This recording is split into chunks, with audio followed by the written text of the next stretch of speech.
네, 안녕하세요. 네, 어제 뵙는 분도 있고 오늘 새로 오신 분도 계시네요. 반갑습니다.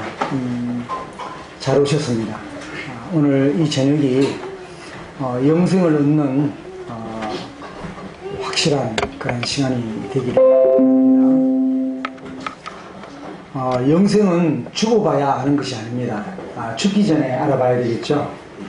내가 죽어본 다음에 안다고 한다면 이미 우리는 영생에 들어가 있지 아니하고 영원히 벌받는 영불 속에 들어가 있게 되는 것입니다. 그래서 오늘 저녁이 여러분들에게 영원한 생명을 얻는 가장 귀한 시간이 되시기를 바랍니다. 어제는 제가 말의 중요성에 대해서 말씀을 드렸습니다. 말이 사람을 살리기도 하고 말이 사람을 죽이기도 한다고 했습니다. 그러나 말보다 더 위대한 것은 하나님의 말씀이고 또 하나님의 말씀은 생명이 있다고 말씀을 드렸습니다. 하나님의 말씀은 죽은 것이 아니라 살아있는 말씀이라고 말씀을 드렸죠.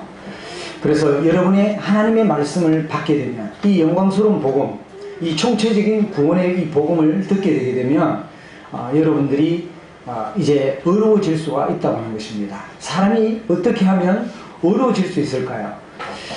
어려워지려면 첫 번째로 자신이 죄인인 것을 깨달아야 한다는 것입니다. 자신이 죄인인 것을 깨닫지 못하면 구원을 필요로 할 수가 없게 되는 것입니다. 물에 빠진 사람이 자기가 빠져서 사람 살려요, 사람 살려주세요 이렇게 외쳤을 때 누군가가 들어가서 또는 구조대원이 가서 건져주는 것입니다. 그러니까 어인에게는 주님께서도 의사에게 건강한 자에게는 의사가 필요 없다고 그랬어요. 그러나 병든 자에게는 의사가 필요 있다라고 말씀하셨죠. 그러니까 여러분들이 내가 병들었구나, 내가 죄인이구나 이걸 깨달을 때 여러분들이 의사 대신 우리 주님을 만나게 되고 그분한테 의지하게 될 때 여러분들이 이 고장난 부분을 고쳐주실 것입니다. 그래서 오늘 오전에는 제가 10시부터 12시 사이에 1시간 동안 우리 모 형제님의 그 매형 되시는 분을 만났습니다. 이분은 이제 위도 도려내시고 암 투병 중에 있는 분이신데 위도 잘라내시고 또 대장암으로 대장도 잘라내시고 그리고 전립선 암에도 걸리고 그 외에도 많은 그 병들 중에서 투병 가운데 있는 그런 분이셨습니다. 그래서 그분에게 오늘 복음을 전하러 갔는데요. 처음에는 처암 되신 분이 상황이 지금 안 좋으니까 오늘 복음을 좀 안 전해줬으면 좋겠다 이런 상황이 되었습니다. 그러나 상황을 초월하신 우리 주님을 의지하고 갈 수 있도록 주님이 인도해 주셨는데요. 그래서 이분은 7년 반 동안이나 암 투병 중에 있고 57회나 그 항암 치료를 하신 분이에요. 57회. 여러분 57회 받으면은요 우리는 살아남을 수가 없습니다. 그런데 이분은 살아남았어요. 그래서 제가 볼 때 하나님 뜻이 계시구나 이런 생각도 들고 또 이분은 임사 체험을 하신 분이에요. 이 영혼이 빠져나가면서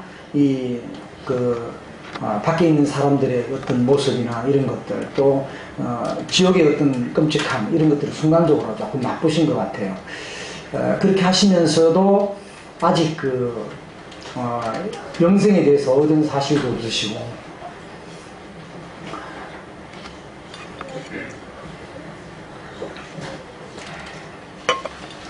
복음을 듣기도 하고 또 교회에 1년 7개월 동안 나오셨지만 영원한 생명을 얻지를 못하셨다고 하시더라고요. 그래서 이제 성경을 이제 아픈 가운데 있지만 말씀을 한번 들어보시겠습니까? 한번 읽어보시겠습니까? 이렇게 얘기를 했더니 또 듣겠다고 하시고 말씀을 읽으시는데 안경을 딱 끼시고 또막 또박또박 읽으시는 거예요. 그래서 마음속에 참 기쁨이 있었어요. 하나님 말씀을 읽는 자와 듣는 자와 그 가운데 기록한 것을 지키는 자가 복이 있다라고 하나님께서 말씀하셨는데, 그래서 이분이 또박또박 읽으시는 거예요. 그 아픈 상황에서. 그리고 이제 이렇게 몸에, 신체에 이 줄을 많이 달아 놓으신 거예요. 그리고 그런 가운데서 의자에 참 앉을 수가 없는데 10분 정도 교제를 할까 말까 이런 상황이었어요. 그런데 이분이 10분 하고 나서 듣고 좀 더 들으실 수 있으십니까? 이렇게 했더니 더 들을 수 있다 그래요. 그래가 또 이제 조금 더 복음을 들려드렸어요. 그리고 나서 이분이 이 죄에 대해서 민감하게 이제 받아들이기 시작하시고 오늘 전해드릴 그 율법에 대해서, 은혜에 대해서 짧게 교제를 했습니다. 그 많은 것을 다룰 수는 없기 때문에 짧게 교제를 나눴는데, 자기가 그 우상을 섬긴 거, 그 다음에 윗대 조상들에게 제사 지는 거, 성묘한 거, 이 죄가 많다고 얘기하시고, 또 그 죄를 따지면 수천 트럭도 넘는다라고 이렇게 얘기를 하시더라고요. 그래서 이분이 죄를 이제 인식하게 됐고, 그리고 이제 이 사탄에게 이제 연결되어 있다.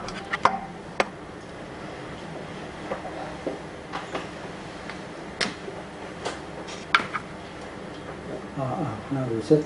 이해 안 됩니까?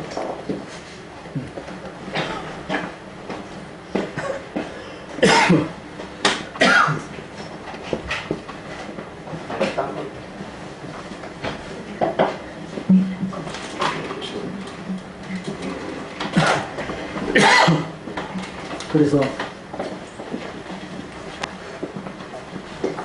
이분이 이형근 매형이신데, 이형근 매형님이 이 사탄에게 연결되어 있다. 그래서 요한계시록 20장 10절을 말씀을 드렸어요. 저희를 미혹하는 마귀가 불과 여왕못에 던져지니 거기는 거짓 선지자가 있고 거짓 짐승도 있고 거기에서 밤낮 괴로움을 받으리라고 하는 그런 말씀이 있는데, 그래서 이제 우리가 그 사탄 마귀가 이 복음을 극한 상황에서 못 받아들이도록 하는 것이다. 그래서 그 사탄 마귀는 유혹자인 부분에 대해서 말씀을 드렸어요. 그래서 그리스도는 이 사탄으로부터 끊어지도록 해서 그 다음에 이 뜻인 하나님, 사랑의 하나님께로 이사하도록 여기에 연결되도록 하나님이 원하신다. 그래서 이 복음 전도자인 전도자를 주님이 붙여주셨다. 그래서 이 사탄 마귀에 따라서 사람이 본래 지옥 가도록 만들어진 것은 아니다. 그 사탄 마귀가 이 영광의 복음의 광채, 예수 그리스도에 있는 그 얼굴에 있는 이 복음의 이 빛이 비치지 못하도록 막는 존재가 이 사탄 마귀다, 이 유혹자다. 그래서 여기에 그 연결되어 있는데, 이 연결된 것을 끊으면 이 하나님께로 옮겨질 수 있고 하나님과 연결되어 줄 수 있고 이어진 관계가 회복될 수 있다라고 말씀을 드렸어요. 그리고 각자 자기 행위대로 심판을 받고 하는 말씀이죠. 어제 보셨죠? 그래서 그것을 말씀을 드렸더니 그대로 받아들이시더라고요. 그러면서 이제 십자가에 나중에 이제 그 복음을 용서함을 받고 싶고 또 회개하고 싶은 마음이 생기셨어요. 그래서 이 복음을 들려드렸더니 정말로 이제 그 얼굴빛이 달라지시고 정말 해방된 그런 느낌, 자유한 느낌, 마음속에 그 평화가 오는 그런 느낌, 그 얼굴의 표정이 참 나타나시더라고. 그러면서 이분에게 뭐라고 말씀하셨냐면, 이제 하나님과 이 관계가 이제 자기가 회복됐다고 이제 말씀하시고, 그 다음에 이제 오늘 죽어도 천국 가실 수 있느냐고 물어봤더니, 이제 자기가, 이제 들어갈 수 있다고 얘기하고, 만약에 이 사실을 모르고 어제 돌아가셨다면 어떻게 됐냐고 물으니까, 제가 끔찍한 곳에 들어갔겠죠. 이렇게 얘기를 하시더라고요. 그런 것들을 이제 보면서, 이 성령께서 역사하심으로, 극적으로 이렇게 복음이 들어감으로 이분을 변화시키셨어요. 그래서 하나님이 생명을 연장시킨, 그러한 목적을 주님께서 이루신 것이 아닌가 생각이 들고, 또 모든 성도님들이 기도해 주심으로 기도 응답이 아닌가 이렇게 생각이 됩니다. 이분은 이 미움과 하나님에 대한 원망과 불평과 또 이런 것들이 많이 있었어요. 그리고 너무나 고통스러우니까 빨리 죽고 싶다고, 빨리 데려가 달라고 이렇게 이제 호소를 하셨어요. 그런 기도도 한 여러 번 이렇게 드리고 이렇게 했는데, 그렇게 되지 못했다 그랬어요. 그래서 구원함을 받고, 이 복음이 들어가게 되면, 복음을 받게 되면 하나님은 사람을 극적으로 이렇게 변화시키는 거예요. 이분이 암투병 가운데 있었지만 밖에 있는 정상인보다 더 행복한 거예요. 왜냐하면 이분은 영원히 벌받는 그 형벌 속에서 건짐을 받았기 때문에, 죄의 죽음 심판으로부터 건짐 받았기 때문에 어쩌면 가장 행복한 사람이 아니겠는가 이런 생각이 들고, 또 앞으로 이제 좋은 감정과 이런 것들을 통해서 이 대학로에 좋은 그 영향력을 끼치게 되고, 주변에 있는 암 환자들, 동료들, 그런 분들에게 자기의 구원받은 감정, 이런 것들을 이제 함으로 인해서 하나님께로 영혼들을 인도하는 데 쓰임받으리라고 생각이 되어집니다. 그래서 여러분들이 어려워지려면 하나님 앞에 자신이 죄인이라는 사실을 깨달아야 된다고 하는 사실이고요. 두 번째는 자신이 죄인이라는 사실을 모르면 복음이 절대로 역사하실 수가 없습니다. 그리고 세 번째는 죄의 죽음 심판을 인식해야만 영생을 얻고 어려워질 수가 있는 것입니다. 내가 얼마만큼 죄인인지 십계명을 통해서 좀 알아보도록 하겠습니다. 우리는 보통 드러난 죄를 가지고 죄가 있다 없다 이렇게 얘기를 하는데, 하나님은 우리에게 드러나지 않은 죄들을 그 양심의 가책을 일깨우셔서 죄가 얼마나 많은지를 드러내십니다. 이 드러내신 목적은 이 죄를 깨닫게 해주셔서 이제 하나님께로 돌아오게 하고자 하는 그런 목적이 있는 것이죠.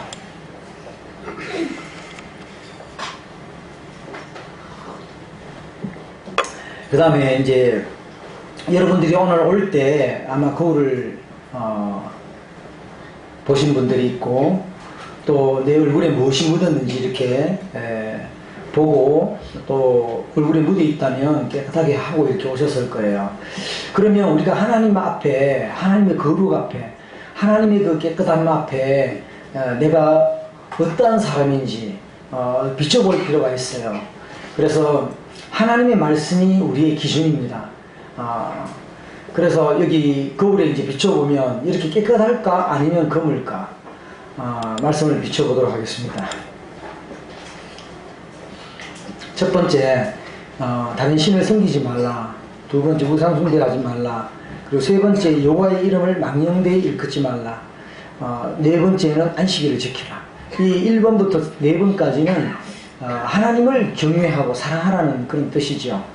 그리고 이제 5번째부터 10번째까지는 내 이웃을 내 몸처럼 사랑하라는 그런 뜻인데, 이러한 그 법이 없었을 때는 죄가 되지 않았어요. 근데 범법한 자들이 너무나 많기 때문에 불법함으로 죄가 더해진 것이 율법이에요. 그래서 사람들이 이 율법을 우린 지킬 수 없다라고 이제 했더라면 십계명을 받지 않았을 텐데, 십계명을 자기네들은 지킬 수 있다고 생각했겠죠. 그런데 사실은 하나님이 십계명을 주신 것은 우리가 죄가 없다라고 하는 분들이 너무나 많아요. 그런 분들에게 이 죄 율법을 비춰주도록, 거울로 비춰주도록 하시기 위해서 하나님이 주신 거예요. 본래 목적은 하나님을 사랑하고 내 이웃을 내 몸처럼 사랑하는 거예요. 그런데 우리가 아담으로 물려받은 이 생명 가지고는 절대로 그렇게 할 수가 없어요. 하나님을 경외하고 내 이웃을 내 몸처럼 사랑할 수가 없는 거예요. 그러니까 율법이 완성되는, 율법에 마침되는 이 예수 그리스도를 내 마음에 모실 때 우리가 새 생명이 탄생하게 되고 그리스도의 생명이 내 속에 들어오게 되는 거예요. 그리고 이 하나님의 생명이 들어와야만 그때부터 본격적으로 하나님이 나를 통해서 역사하시고 또 나를 통해서 쓰시고 이렇게 하시는 거예요. 그리고 하나님과 동행할 수가 있고 또 하나님과 동일시 되면서 우리가 살아갈 수가 있어요. 하나님이 기도하게 하시고 하나님이 또 전도하게 하시고 하나님이 예배드리게 하시고 우리 주님이 주되신 하나님께서 우리에게 교제케 하시고 또 이런 복음 집회를 열게 하시고 그래서 하나님과 연합되어서 동행되어서 우리가 갈 수가 있는 거예요. 그렇게 되려면 가장 기초가 되는 뭐냐면 영원한 생명을 얻어야 된다는 거예요. 그리스도의 생명이 우리에게 와야 된다고 하는 사실입니다.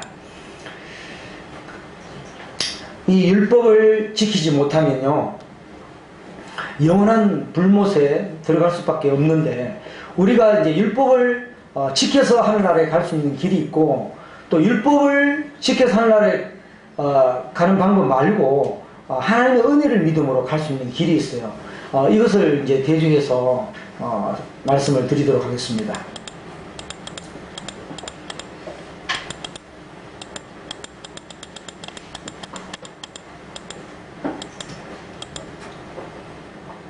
자, 1계명은 너는 나 외에 단신을 내게 두지 말라 이렇게 말씀하셨습니다.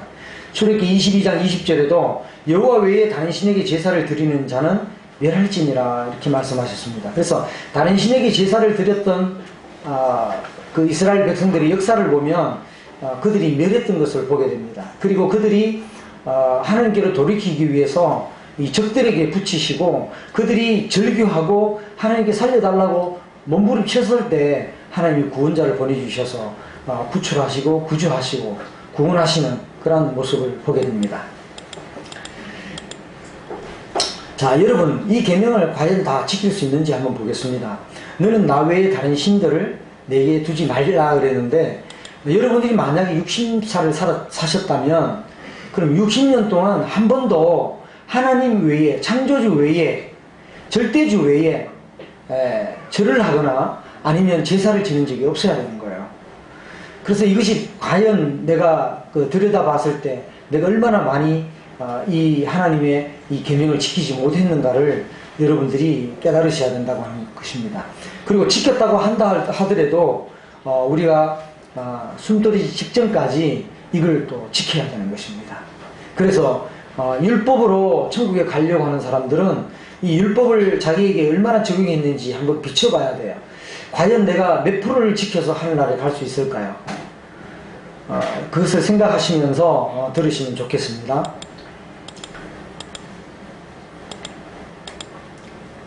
자, 이 계명은 너를 위하여 새긴 우상을 만들지 말고 그랬습니다. 새긴 우상을 우리가 많이 좋아하고 액세서리하고 또 숨기고 이렇게 하는 경우가 굉장히 많죠. 자, 이 계명을 어기면 하나님이 어떻게 한다고 이제 말씀을 해놓으신 거예요. 신명기 4장 25절에서 26절에는 너희가 요단을 건너가서 얻는 땅에서 속히 망할 것이다 그랬고 너희가 거기서 너희의 날이 길지 못하고 전멸될 것이라고 말씀하셨습니다. 자, 우상에게 섬기지 말도록 하려면 30년 살았으면 한 번도 우상을 만들거나 우상에게 절하거나 이런 적이 없어야 되는 거예요. 숨돌이 직전까지도 마찬가지, 죽기 직전까지 그런 적이 없어야 돼요. 과연 여러분들은 이것을 지켰을까요? 그 다음에 3계명으로 넘어가겠습니다. 너는 내 하나님 여호와 이름을 망령되이 부르지 말라 그랬습니다. 우리가 이 나라의 대통령도 보면 망령되이 부르는 경우가 많아요. 함부로 욕을 하는 경우도 많고 우리 어린아이들을 보면 우리 대통령을 어떻게 자기 친구 이름 부르듯이 부르는 경우가 너무나 많은 거예요. 이게 잘못된 것이죠. 그래서 너는 내 하나님 여호와 이름을 망령되이 부르지 말라, 헛되이 부르지 말라는 것입니다. 그렇게 했을 경우에는 속히 망할 것이라고 말씀하셨고, 그리고 전멸될 것이라고 말씀하셨습니다. 이 삼계명을 어겼을 때 그의 하나님을 저주하면 죄를 담당할 것이요 여호와 이름을 모독하면 그를 반드시 죽일지니, 이렇게 말씀하고 있습니다. 여호와 이름을 모독하면 죽게 되는 것입니다. 이 삼계명도 여러분들이 만약에 50년을 사셨다면 한 번도 하나님에 대해서 욕한 적이 없어야 돼요. 이걸 통해서 과연 내가 천국에 들어갈 수 있을까요? 근데 많은 사람들이 율법 행위에 붙잡혀 있습니다. 오늘날 기독교에도 보면 교계가 이 율법주의에 빠져 있습니다. 우리가 이제 성령으로 잉태가 되고 성령으로 잉태가 되고 나서 나중에 육신으로 가는 경우도 있고, 율법 아래로 다시 자기 자신을 몰아가는 경우를 보게 됩니다. 그래서 교회 안에서도 성도가 너무 이렇게 정죄하는 그런 모습을 보게 됩니다. 사실은 율법의 거울을 비춰봐서 내 자신을 아는 사람은요, 다른 사람에게 손가락질 할 수가 없어요. 내 자신을 들여다보면 나도 동일한 죄를 범했고 나도 여전히 죄를 가지고 있는데 그 사람에게 돌로 칠 수가 없는 거예요. 그 사람에게 손가락질하거나 비판할 수가 없는 겁니다. 그러니까 자신을 모르기 때문에, 율법에 비춰보지 못했기 때문에 함부로 대하고 함부로 비판하고 정죄하고 이렇게 해서 사람들에게 상처를 주고 떠나게 하는 그런 주님에게 원수를 행하는 이러한 일들을 우리는 종종 보게 됩니다. 그래서 50년 동안 사셨다면 한 번도 하나님의 이름을 헛되이 부른 적이 없어야 돼요. 그리고 죽기 직전까지도 마찬가지입니다. 그래서 하나님이 이러한 것을 주신 목적은 이 하나님을 두려워하고 하나님을 경외하라는 이 근본 목적이 있는데, 그 목적은 제외하고 하나님의 이 계명을 지켜서 내가 하나님의 거룩을 나타내려고, 하나님의 그 깨끗함을 나타내려고 자기의 의로움을 드러내려고 하는 경우가 상당히 많습니다. 그런 사람들은 결국은 하나님 앞에 그 깨끗함이 아니고 하나님은 의인은 없나니 하나도 없다고 말씀하셨기 때문에 여전히 새카만 죄가 있는 모습으로 드러나게 되는 것이죠. 사계명에 보면 안식일을 기억하여 거룩하게 지키라고 그랬어요. 우리가 안식일을 지키면, 구약에는 약속이 6일 동안 일하고 7일째 안식이었는데 토요일이 안식일이었습니다. 그래서 이 토요일날 안식하도록 되어 있어요. 그러나 신약에 들어와서는 예수님이 금요일날 이제 돌아가시고 그 다음에 토요일날 지나고 주일날, 일요일날 부활하시게 되죠. 그래서 이제 그 첫 주에 이제 달력의 그 구약의 마지막이 신약의 이 첫 주가 되는 거예요. 그래서 지금은 첫 주가 됐고, 또 이제 예수님의 그 구속 사역을 이루심으로 말미암아 이제 그 예수님의 그 하신 일들을 믿음으로 내게 영생이 주어지게 되면 이제 영원히 모든 날이 이제 안식일이 되는 거예요.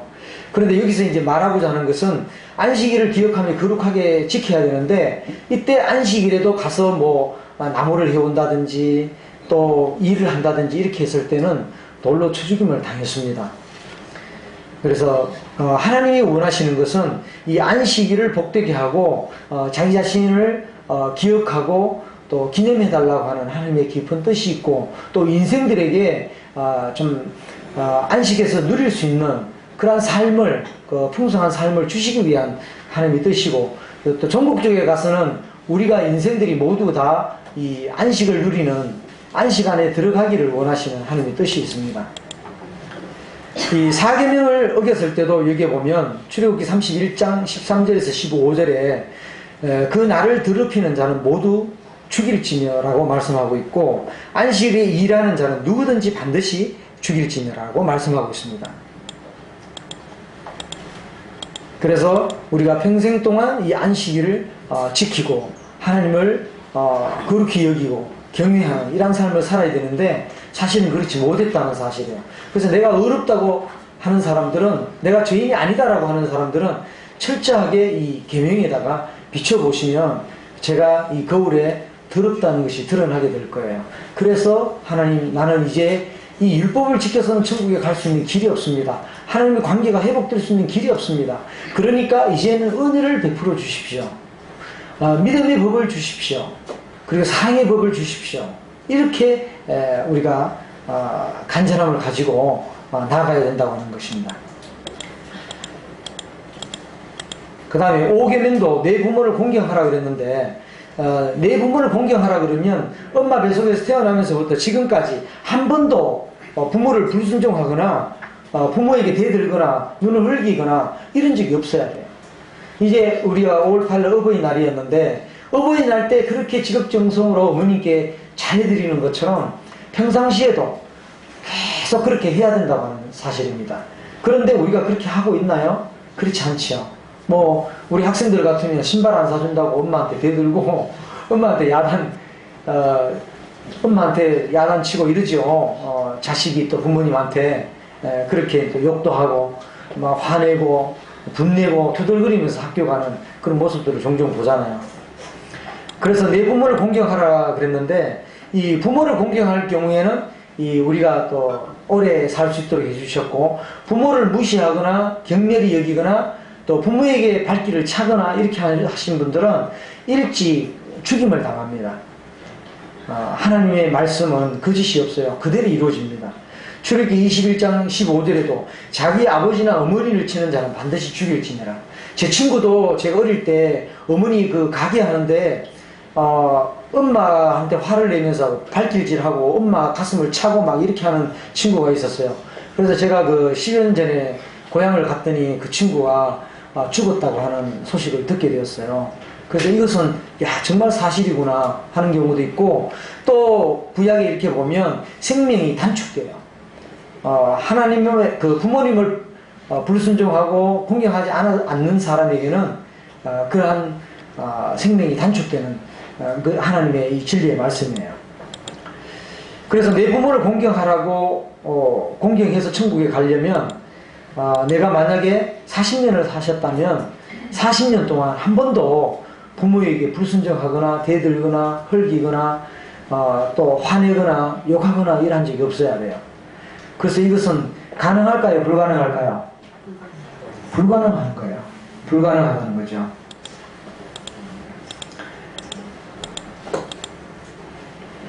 자, 6계명은 살인하지 말라는 계명입니다. 이 살인하지 말라 그랬는데, 이 6계명을 어겼을 때 마태복음 5장 21절로 22절에 이렇게 기록하고 있습니다.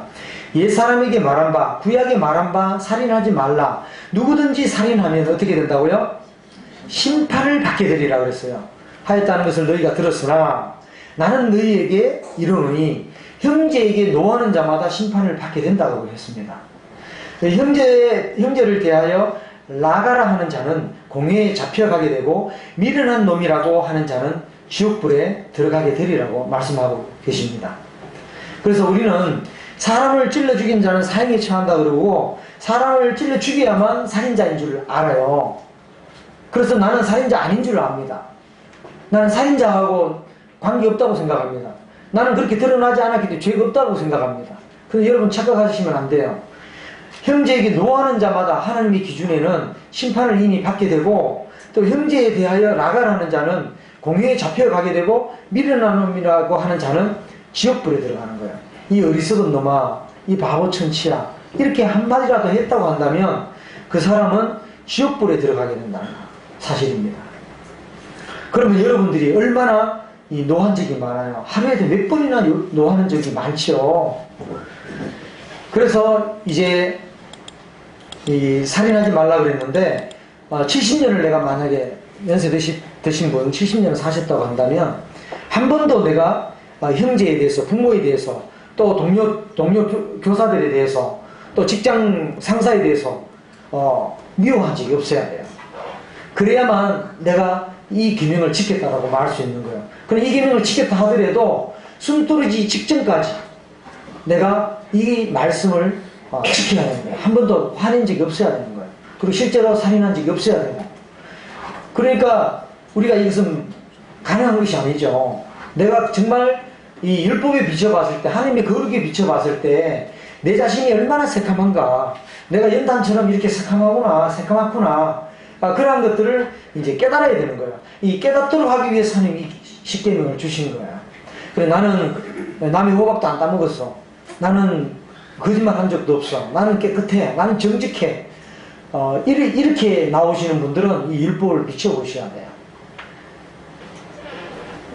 사람이 보기에는 자기 기준에 봤을 때는 깨끗한지 몰라요. 그러나 하나님의 기준에 봤을 때는 더러운 것이야. 고대비보다 더 더러운 거야. 하나님이 저기 있는 하수구가 더러운 것이 아니라 사람의 마음에서 나오는 그 악한 생각이 더럽다고 말씀하고 계시거든요. 심히 부패한 것이 인간의 마음이라고, 썩은 것이 인간의 마음이라고 했어요. 우리의 마음을 들여다보면 온통 썩은 것밖에 없습니다. 그리고 선한 일을 한다 할지라도 그것은 포장된 거예요.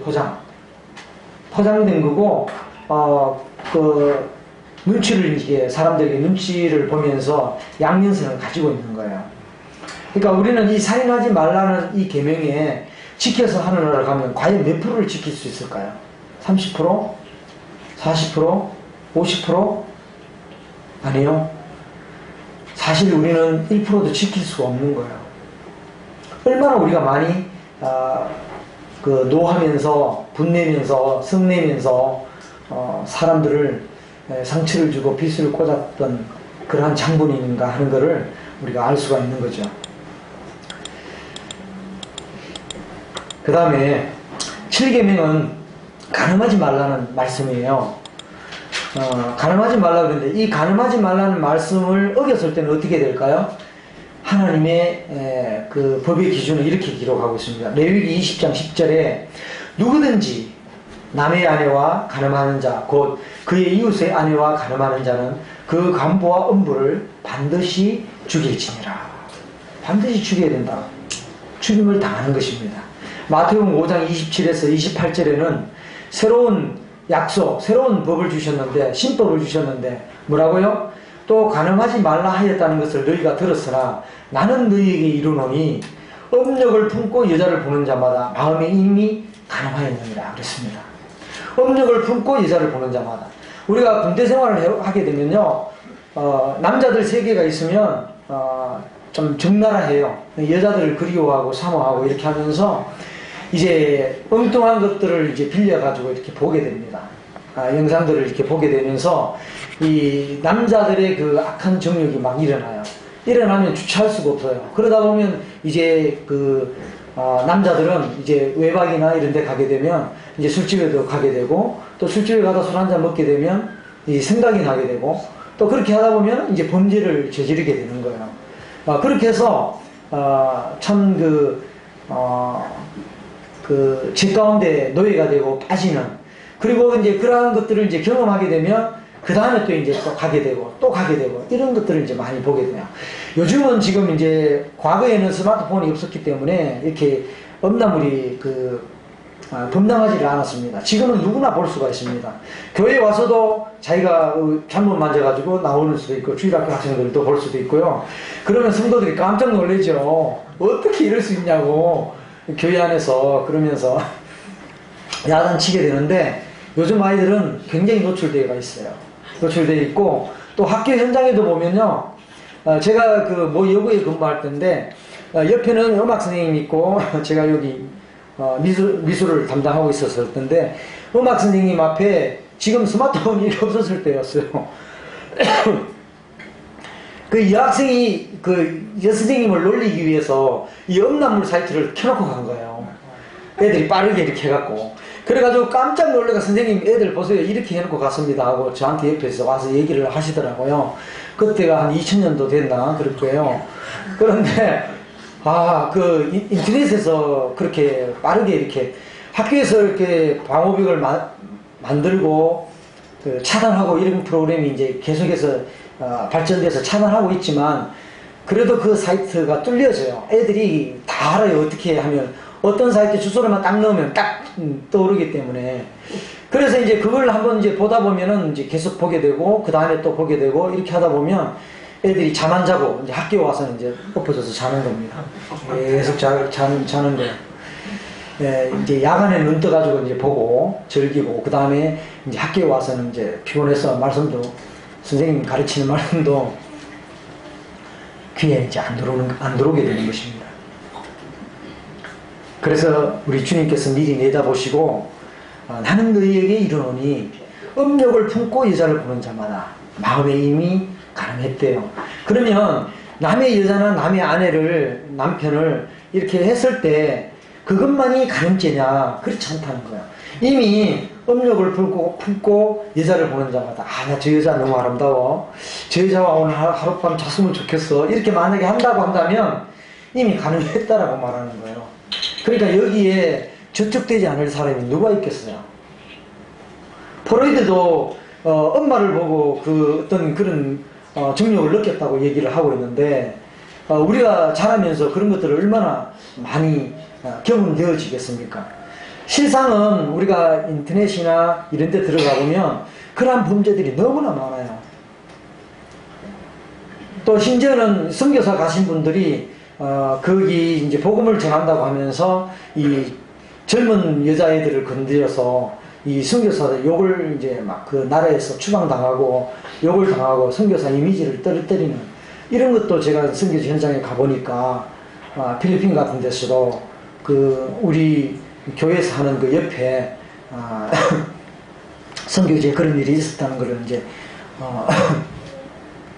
선교사님을 통해서 듣게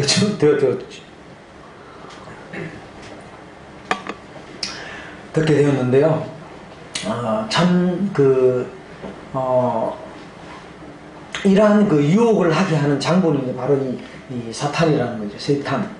이 사탄이 우리를 하나님께 돌아가지 못하게 하고 또 신앙생활을 못하도록 이렇게 이끌어가는 거예요. 그래서 그 유혹에 이제 넘어가지 않는 방법은 이 영광스러운 복음을 받아들이는 길밖에 없어요. 그래서 우리가 이 옛 습관, 태도, 그러한 행위 이런 것들을 이제 끊을 수 있는 유일한 방법은, 거기서 탈출해서 나올 수 있는 유일한 방법은 이 복음밖에 없는 거예요. 그래서 우리가 출생이 되어져야 된다고 하는 것입니다. 자, 7계명을 이제 지켜서 하늘나라에 가려면 어떻게 돼야 될까요? 70년 동안 사셨다면 한 번도 내가 음욕을 품고 여자를 대하거나 관계하거나 이러한 적이 한 번도 없어야 돼요. 또 그러한 것들을 보거나 탐내거나 이러한 일이 있어서는 안 되는 거죠.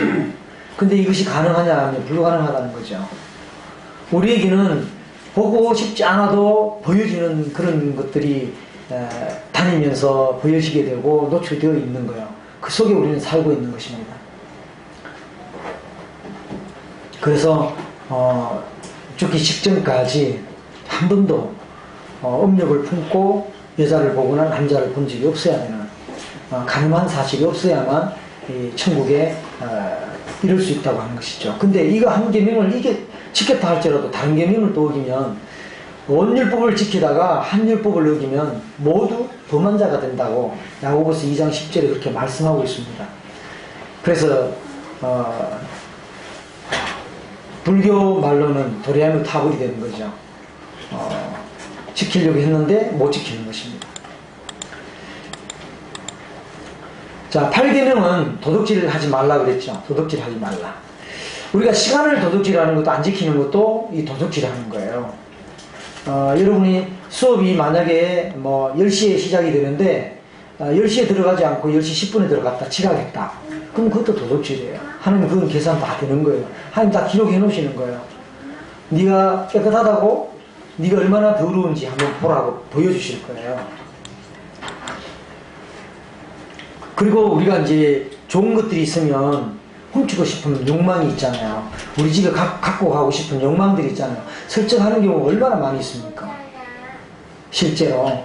또 학교나 직장이나 이런 데 있을 때 공적인 물건들을 내가 갖고 싶은 마음이 생길 때가 얼마나 많이 있습니까? 또 부모님의 돈을 갖다가 훔치고 도둑질하는 경우가 얼마나 많이 있습니까? 처음에는 뭐 10원, 100원 이렇게 훔치다가 1000원짜리 훔치다가 나중에는 만원짜리, 이제 5만원짜리 지폐가 나오는데 5만원짜리도 설정해갖고 엄마 모르겠지, 아빠 모르겠지 이렇게 훔치다는 경우 얼마나 많이 있었습니까?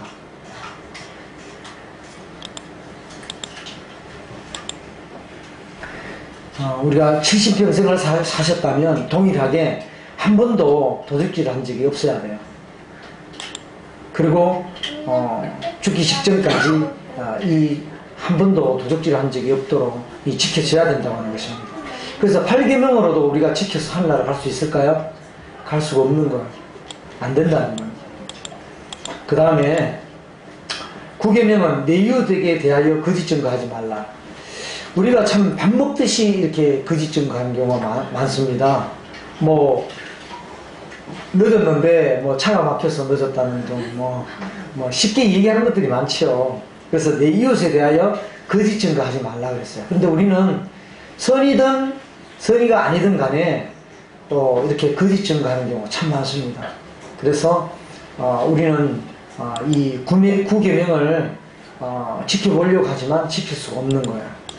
그래서 우리가 연약하기 때문에, 우리가 죄가 있기 때문에 지킬 수가 없는 거예요.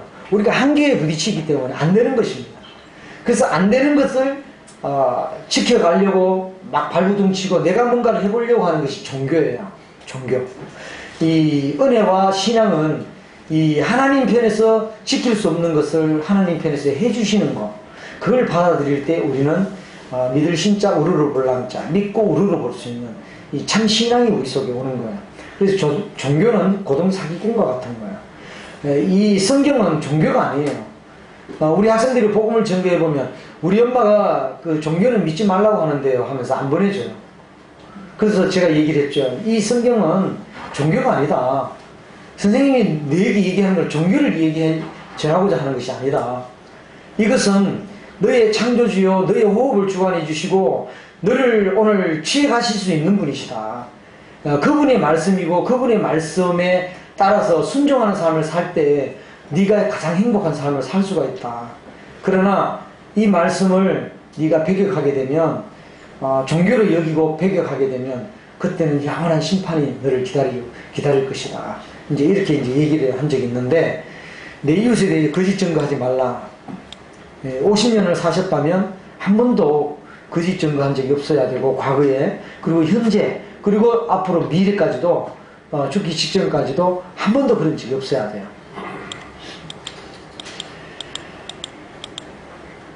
10계명, 내 이웃의 집을 탐내지 말라. 내 이웃의 아내나 그의 남종이나 그의 여종이나 그의 소나 그의 낙이나 무릇 내 이웃의 소유를 탐내지 말라 그랬습니다.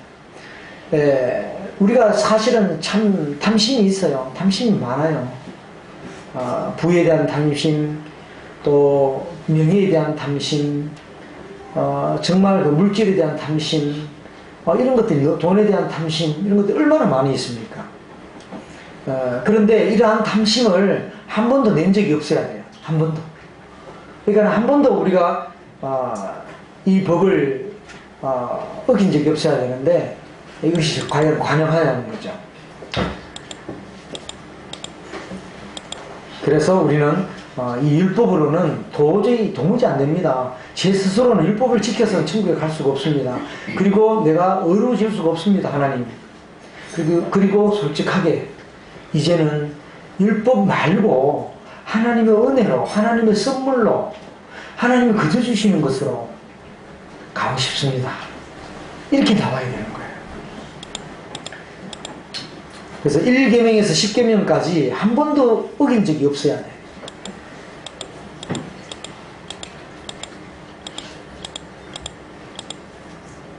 그래서 이것은 우리가 도무지 불가능한 것이죠. 율법을 지켜서 천국에 가려면 온갖 일을 항상 행해야 돼요. 항상. 수시로 항상 행해야 돼요. 평생 동안 1분 1초라도 어기지 말고 항상 행해야 되는데 이것으로는 천국에 갈 수가 없는 거야. 그래서 우리를 인간의 의의가 있고 하나님의 의의가 있는 거예요. 하나님의 의의는 우리가 할 수 없는 것을 해주시는 것이고, 인간의 의의는 자기가 종교를 쌓아서 가려고 하는 것이, 종교를 만들어서 사서 하늘나라에 가려고 하는 것이죠. 그래서 내가 사람들 앞에서 헌금을 이렇게 많이 냈다, 이렇게 자랑하는 거죠. 우리 주님께서 사람 앞에 그 나팔을 불지 말라 그랬어요.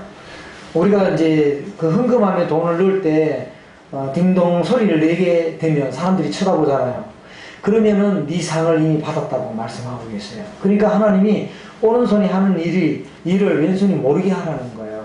그래서 어찌하든지 간에 하나님 앞에 하나님을 두려워하면서 경외하면서 사람 앞에 하지 마시고 하나님 앞에 하시는 거예요. 그래서 우리 교회 같은 경우는 절대로 이제 헌금을 내고 기명으로 내 가지고 이렇게 하고 이런 건 없습니다. 헌금을 넣어놓고 자기가 마음에서 우러나서 내고 싶으면 헌금하면 내면 돼요. 그 하나님이 기록하시기 때문에 그 헌금에 대한 상급은 아마 삼성전자 대기업 다 팔아도 살 수 없는 그런 그 보상을 하나님이 해주실 거예요. 어마어마한 이 하늘 은하계를 우리에게 주신다고 약속하셨어요. 형제자매님들이 섬긴 만큼 하늘나라에 이 천사들과 함께 부릴 수 있도록 주셔요. 한 개의 은하계가 1,000여 개의 별로 구성되어 있다는데 그 한 개의 은하계뿐만 아니라 수십 개, 수백 개의 은하계를 받는 사람이 있고 받지 못할 사람이 있을 수 있겠죠. 그래서 하나님은 상 주심을 바라보라고 그랬어요. 영원한 생명도 공짜로 주시고 상 주심도 하나님이 계산하셔서 갚아주신다고 하는 거예요. 그러니까 우리 하나님 얼마나 놀라우신 분이에요. 세상 사람과는 다른 거예요. 정치 지도자하고는 다른 거예요. 그래서 내가 기도를 많이 했기 때문에 또 내가 이렇게 직분을 가지고 섬겼기 때문에 이 의로 나가려고 할 경우에는 안 된다고 하는 것입니다. 그리고 선행으로 하늘나라에 갈 수도 없는 거예요. 그리고 주일 성수를 나는 지켰다. 주일 성수를 지켰다. 또는 내가 은혜를 체험했다. 또는 율법을 지켰다. 지켜서 하늘나라 가려고 하는 것. 이건 다 하나님 앞에 인간의 의입니다. 인간의 의는 더러운 옷과 같아서 하나님 앞에는 없는 것과 같은 거예요. 그래서 하나님 앞에 대접을 하는데 상사에게 회사 사장님, 회장님한테 대접하는데 똥을 뭉쳐서 밥을 드리는 것과 똑같은 거예요. 그래서 우리가 봉사를 하고 헌금을 하고 이렇게 했다고 하지만 하나님 편에 봤을 때는 그건 없는 것으로 여기시는 거예요. 그러니까 우리가 어려워지고 난 다음에 하나님 앞에 드렸을 때 그때 하나님이 그걸 받으시는 거예요.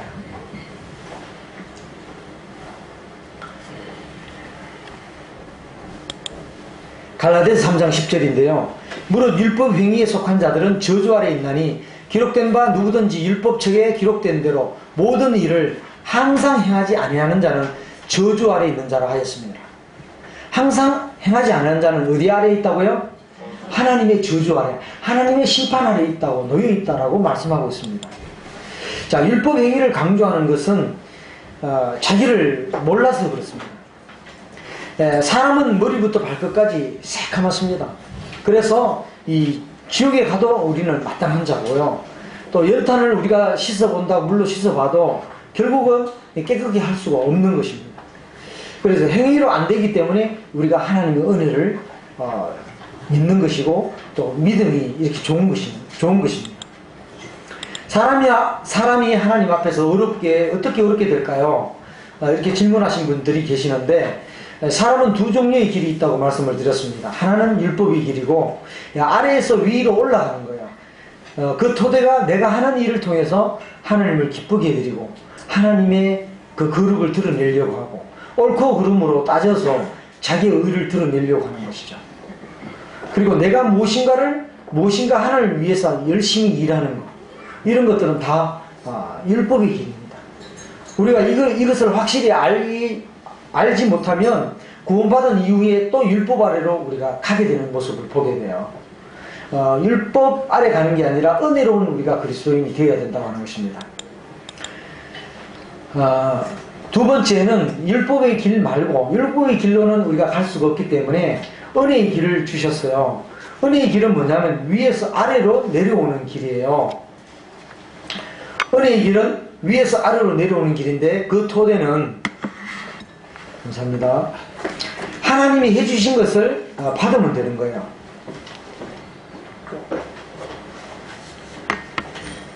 하나님이 나를 위해서 해주신 것, 그것을 받으면 되는 거예요. 이것은 믿음으로 받으면 되는 건데, 믿음은 주신 것을 받아들이면 되는 것입니다.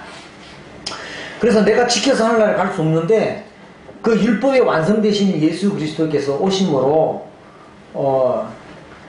그 율법을 이루셨기 때문에 이 예수 그리스도를 받아들일 때 율법을 우리가 완성된다고 하는 사실입니다.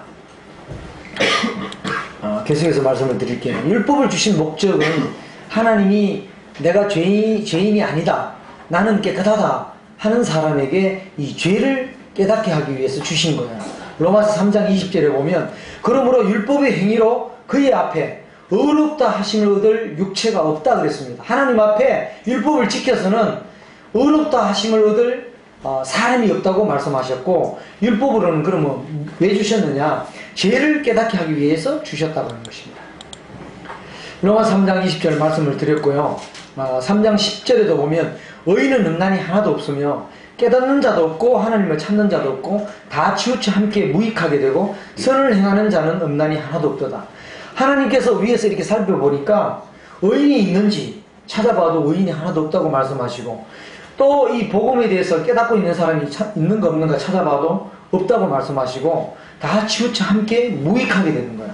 선을 행하는 자는 음란이 하나도 없다, 다 죄인이다 라고 말씀하고 있는 것입니다. 만약에 죄가 없다고 한다면 이 사람은 의인이죠. 의인이면 하늘나라를 가게 되고 죽음도 오지 않겠죠. 그러나 우리에게 죽음이 온다는 것은 죄를 지었다는 증거예요. 자, 율법을 지키는 자가 우리가 없는데, 이스라엘 백성들은 자기네들 기준에는 율법을 지켰다라고 얘기를 해요. 근데 예수님이 그들에게 율법 지킨 것이 없다라고 하는 것을 증명해 주셨어요.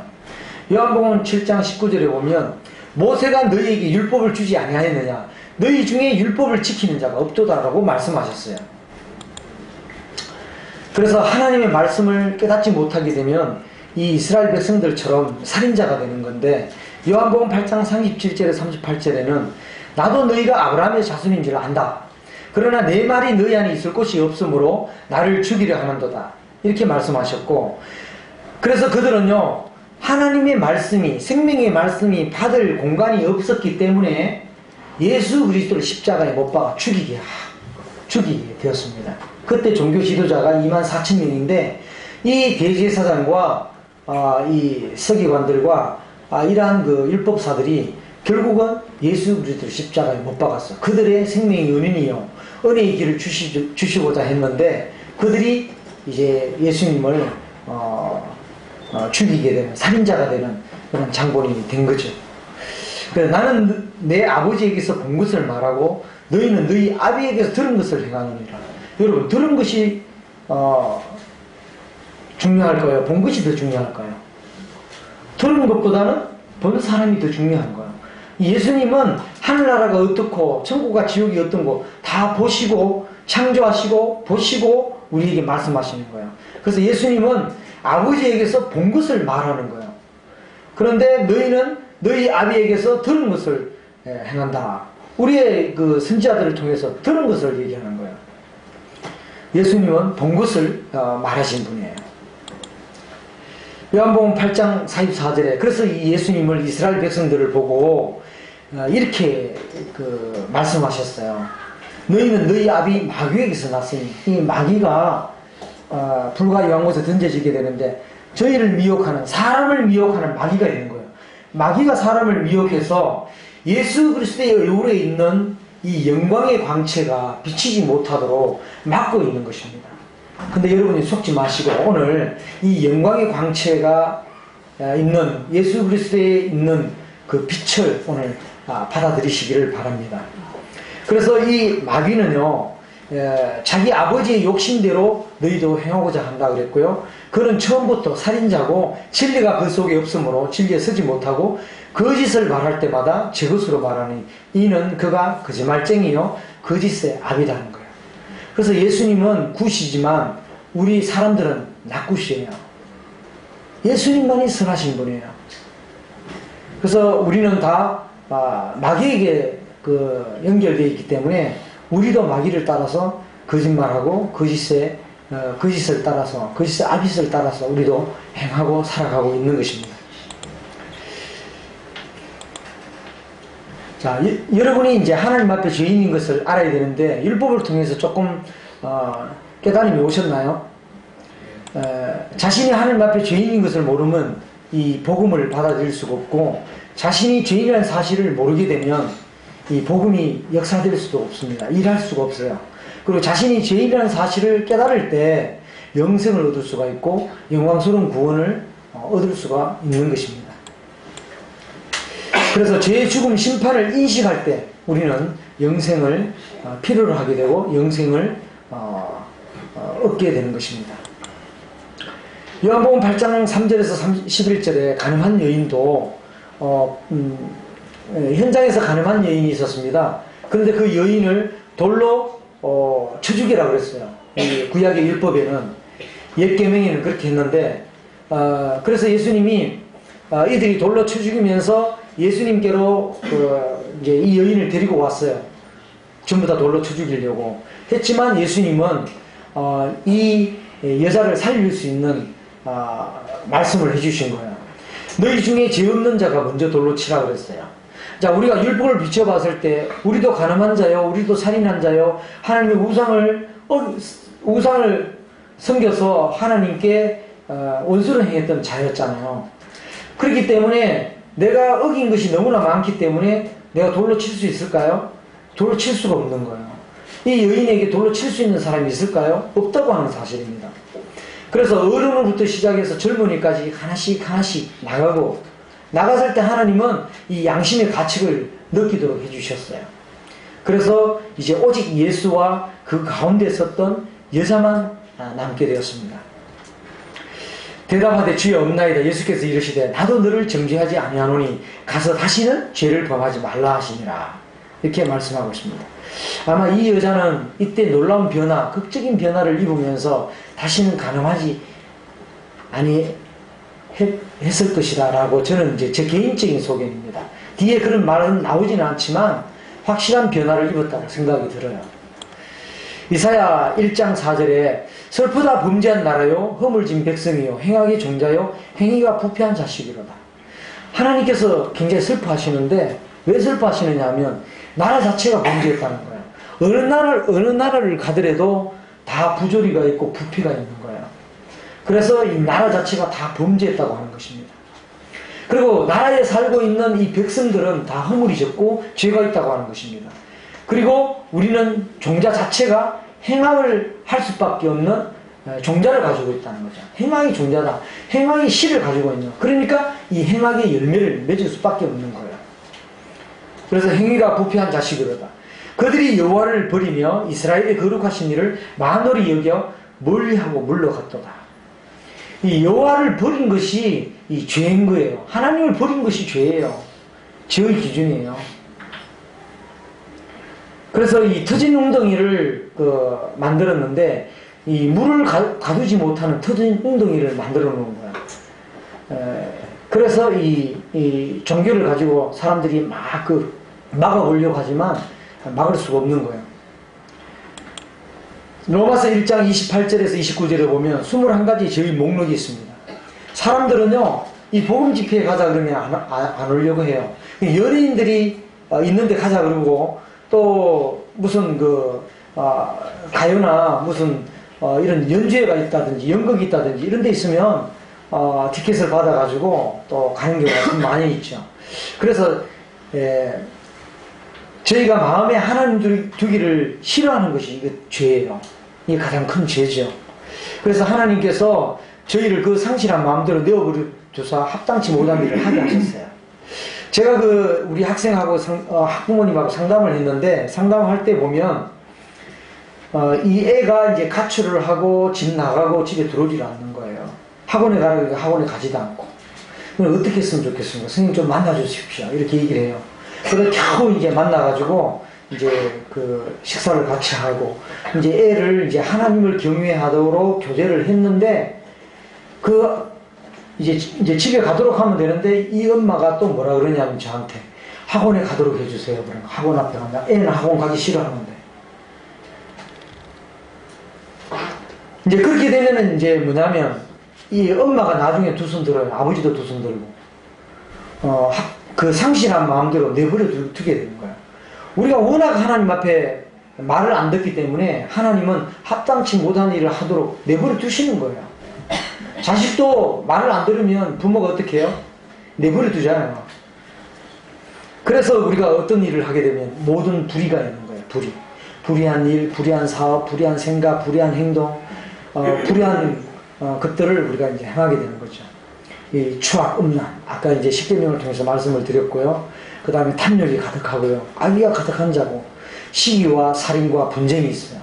형제를 노하는 자마다 이미 살인한 자라고 그랬고, 이 살인과 분쟁이 있습니다. 그래서 여기에 여러분들이 해당되지 않을까요? 나도 얼마나 살인을 많이 했고, 내가 얼마나 많은 분쟁을 일으켰고, 얼마나 내가 많이 사기를 쳤는가, 이걸 생각해 보셔야 돼요. 악독이 가득한 자요, 수군수군하는 자요, 비방하는 자요, 하나님의 미워하시는 자요. 우리 학교도 보면 선생님들 욕하는 거 수군수군하는 게 너무나 많아요. 어떤 때는 지하철을 딱 타고 가는데 아이들이 3명이 딱 앉아가지고 뭐라 그러냐면, 오늘 우리 담임쌤 어떻게 하면 헛파디 베지게 하지? 뒤집어지게 하지? 이래 얘기를 해요. 사람들 쫙 있는 데서. 우리 담임쌤이 골탕 먹이는 게 뭔가 있고, 담임쌤이 또 걔네들을 또 뭐 어떻게 했는 것도 있겠죠. 애들이 뭐 그냥 그렇게 또 할 리가 있겠습니까? 네. 그리고 너무나 순곤해요. 이 선생님 어떻고 저 선생님 어떻고 막 별명 지어가지고 막 얘기하고, 이런 게 너무나 많은 거예요. 수근수근하죠. 비방하죠. 하나님의 미워하시는 자요, 능욕하는 자요, 교만한 자요, 자랑하는 자요. 우리가 너무나 교만한 거예요. 마음이 높아져 있는 거예요. 하나님은 이 겸손한 자에게 은혜를 베푸신다고 했어요. 이 자랑하는 자요, 자기를 자랑하고 부를 자랑하고 명예를 자랑하고, 이 명예를 자랑하다가 또 참 망한 사람들도 많고, 악을 도모하는 자요, 부모를 거역하는 자요, 우매한 자요, 배약하는 자요, 무정한 자요, 무자비한 자라. 이 같은 일을 행하는 자는 어디에 해당된다고 말씀하셨어요? 사형에 해당된다. 그럼 우리는 사형죄를 가지고 있는 거예요. 사형 집행을 당해야 마땅한 자예요. 그래서 하나님의 정하심을 알고도 자기들만 행할 뿐만 아니라 또한 그 일을 행하는 자를 옳다 하느니라. 제가 고등학교 1학년 때 담임을 했는데, 그 아이가, 포항에 있는 아이가 대구에 왔어요. 대구에 왔는데 자기 그 삼촌 집에 기거를 했는데, 어느 한날 여중생하고 사귀었어요. 사귀었는데 여중생이 이 2명인지 3명인지 모르겠는데 떼거지로 와서 그 남자아이를 유혹해갖고 같이 이렇게 성관계를 한 거예요. 그래서 이제 그 주인이 밤에 굉장히 놀래가지고 흥분해서 이 학교에 찾아온 겁니다. 그래서 이제 담임인 저를 이제 만나게 됐죠. 저도 이제 참 부끄럽죠. 제가 맡고 있는 아이가 그렇겠으니까. 그래서 이제 삼촌이 처음에는 이렇게 하는 것인가 생각하고 있었는데, 보니까 아이들이 그렇게 하는 거야. 그것도 집단으로.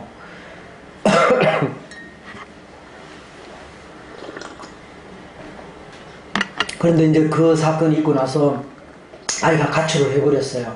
그 부모님은 아이를 찾으려고 발버둥을 치는데, 그 바늘땅이라고 하는 그 대구의 중심가가 있어요.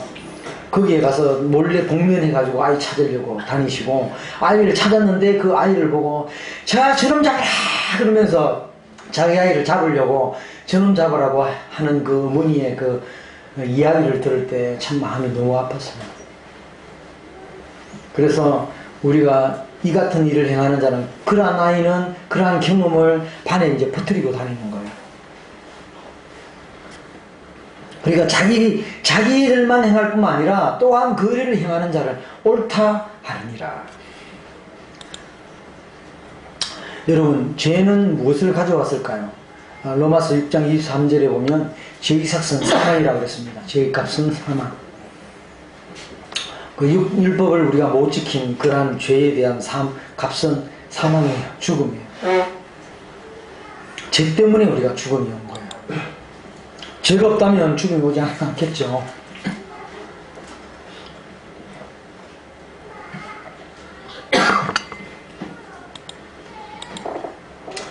이 죄 때문에 우리에게는 저주가 왔어요. 불행이 왔어요.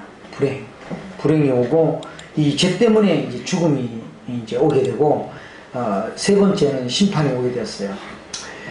제가 이제 죽음에 대한 부분을 모 고등학교에 근무할 때인데 어떤 아이가 이민하는 학생이 심장마비로 죽어가는 모습을 하나님이 보게 해주셨어요.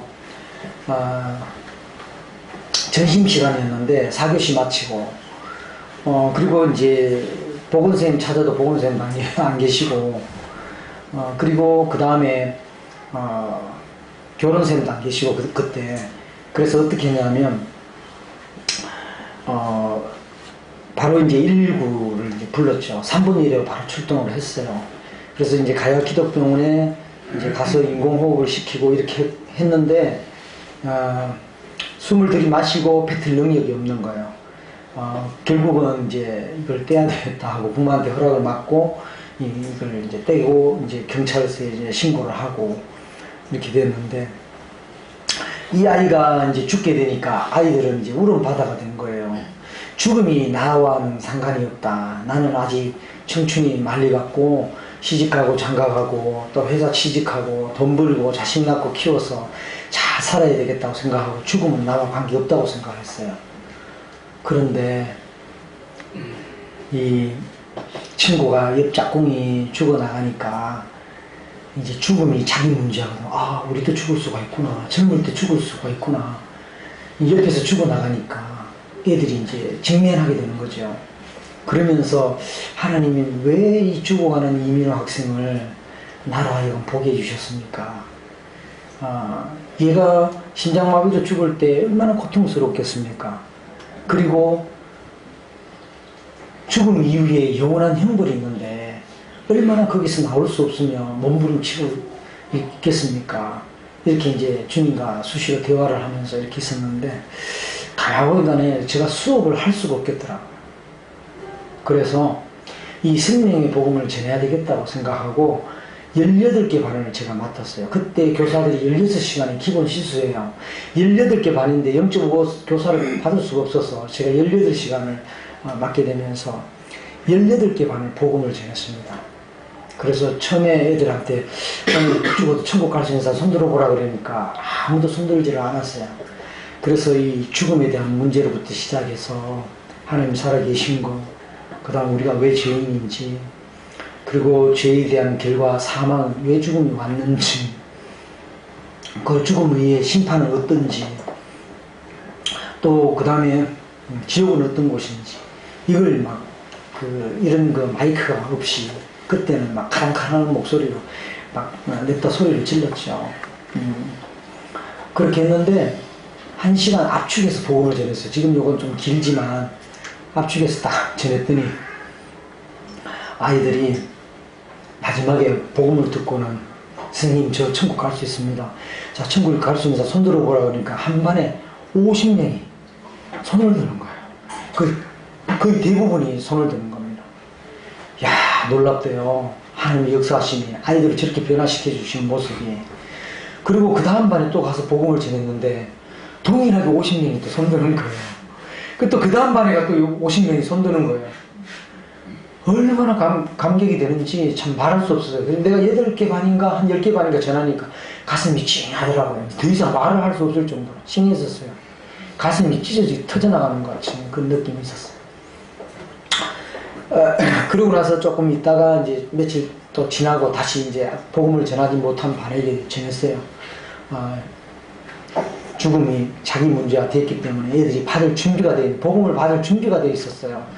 그래서 제 죽음 심판에 대해서 딱 전하니까 아이들이 거기서 건진받고 싶은 마음이 딱 생기는 거예요. 저도 구출 받고 싶어요. 구원받고 싶어요. 이 생기면서 십자가의 영원한 복음을 딱 전하니까 아이들이 막 그냥 그대로 받아들이는 게 막 스폰지 빨아당기듯이. 그래서 그 당시에 900몇 명이 손을 들고 250명이 주소를 적어주셨어요. 적어줬어요. 그래갖고 그 다음 시간에 주소 적어줘서 제가 사랑의 편지를 계속 하면서 했는데 그래서 이제 모임에 더해진 형제들이 굉장히 많았어요. 많은 역사를 일으켰고 많은 기독교계에도 갔고 또 우리 그 교회도 생명 있는 교회도 이제 많이 오게 되고 그리고 이제 형제로 더해지게 되고 또 때로는 이제 얘네들이 생명의 은인이라고 선생님 주례 써줘야 됩니다 이러더라고. 야, 목사님한테 말씀드려야지 나한테 일개 교수한테 뭐 주례 써달라고 그러냐고. 그러면서 이리 해도 애들이 뭐 장로님한테 다 허락 받고 와서 주례를 또 서달라 그래가지고 그래서 주례를 써주고 그런 역사를 맛보게 됐어요. 하나님이 그 아이들이 변화시킨 것은 복음이라는 거죠. 이 영광스러운 복음, 영생의 복음이에요. 이 은혜의 복음이라는 거죠. 그래서 참 하나님께 영광을 돌리게 됐고요. 이 죄 때문에 우리가 저주가 오게 되고 죽음이 오게 되고 그 다음에 심판이 오게 되는 거예요. 그 다음에 영원한 형벌이 주어지게 되는 것입니다.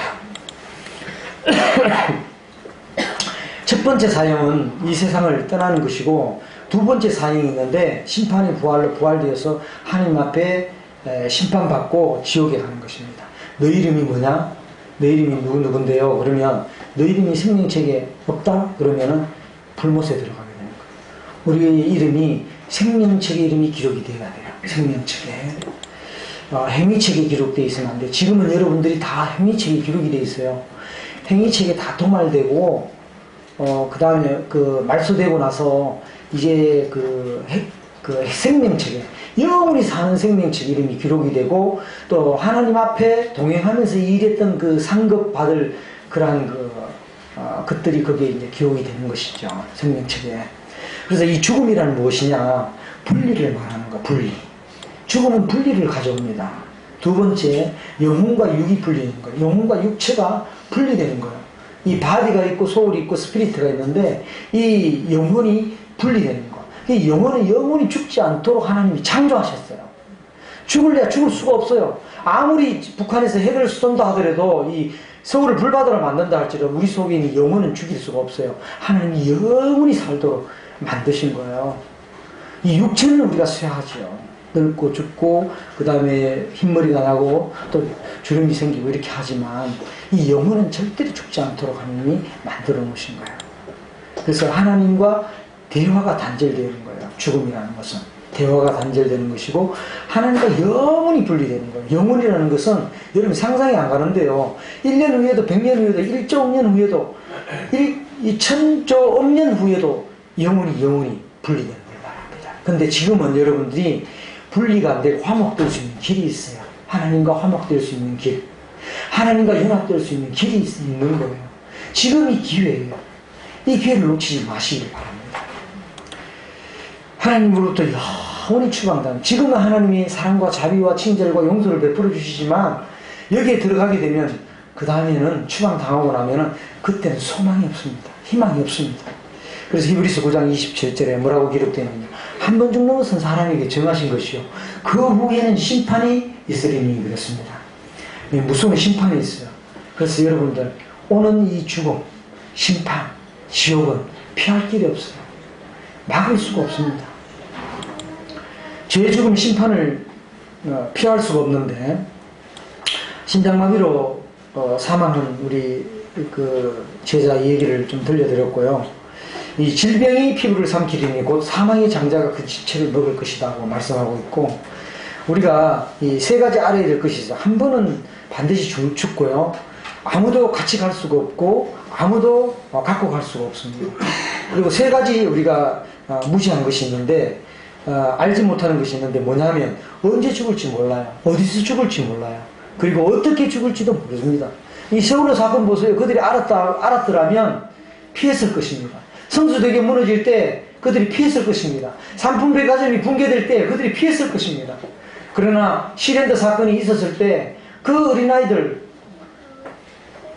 그 유치원 아이들이 그 컨테이너 박스에 불태워져서 죽는 모습, 얼마나 뜨거웠으면 그 창가에 애들이 엄마 살려주세요, 선생님 살려주세요 하면서 그 뼈가 그 창틀 밑에 소하게 쌓였다고 그래요.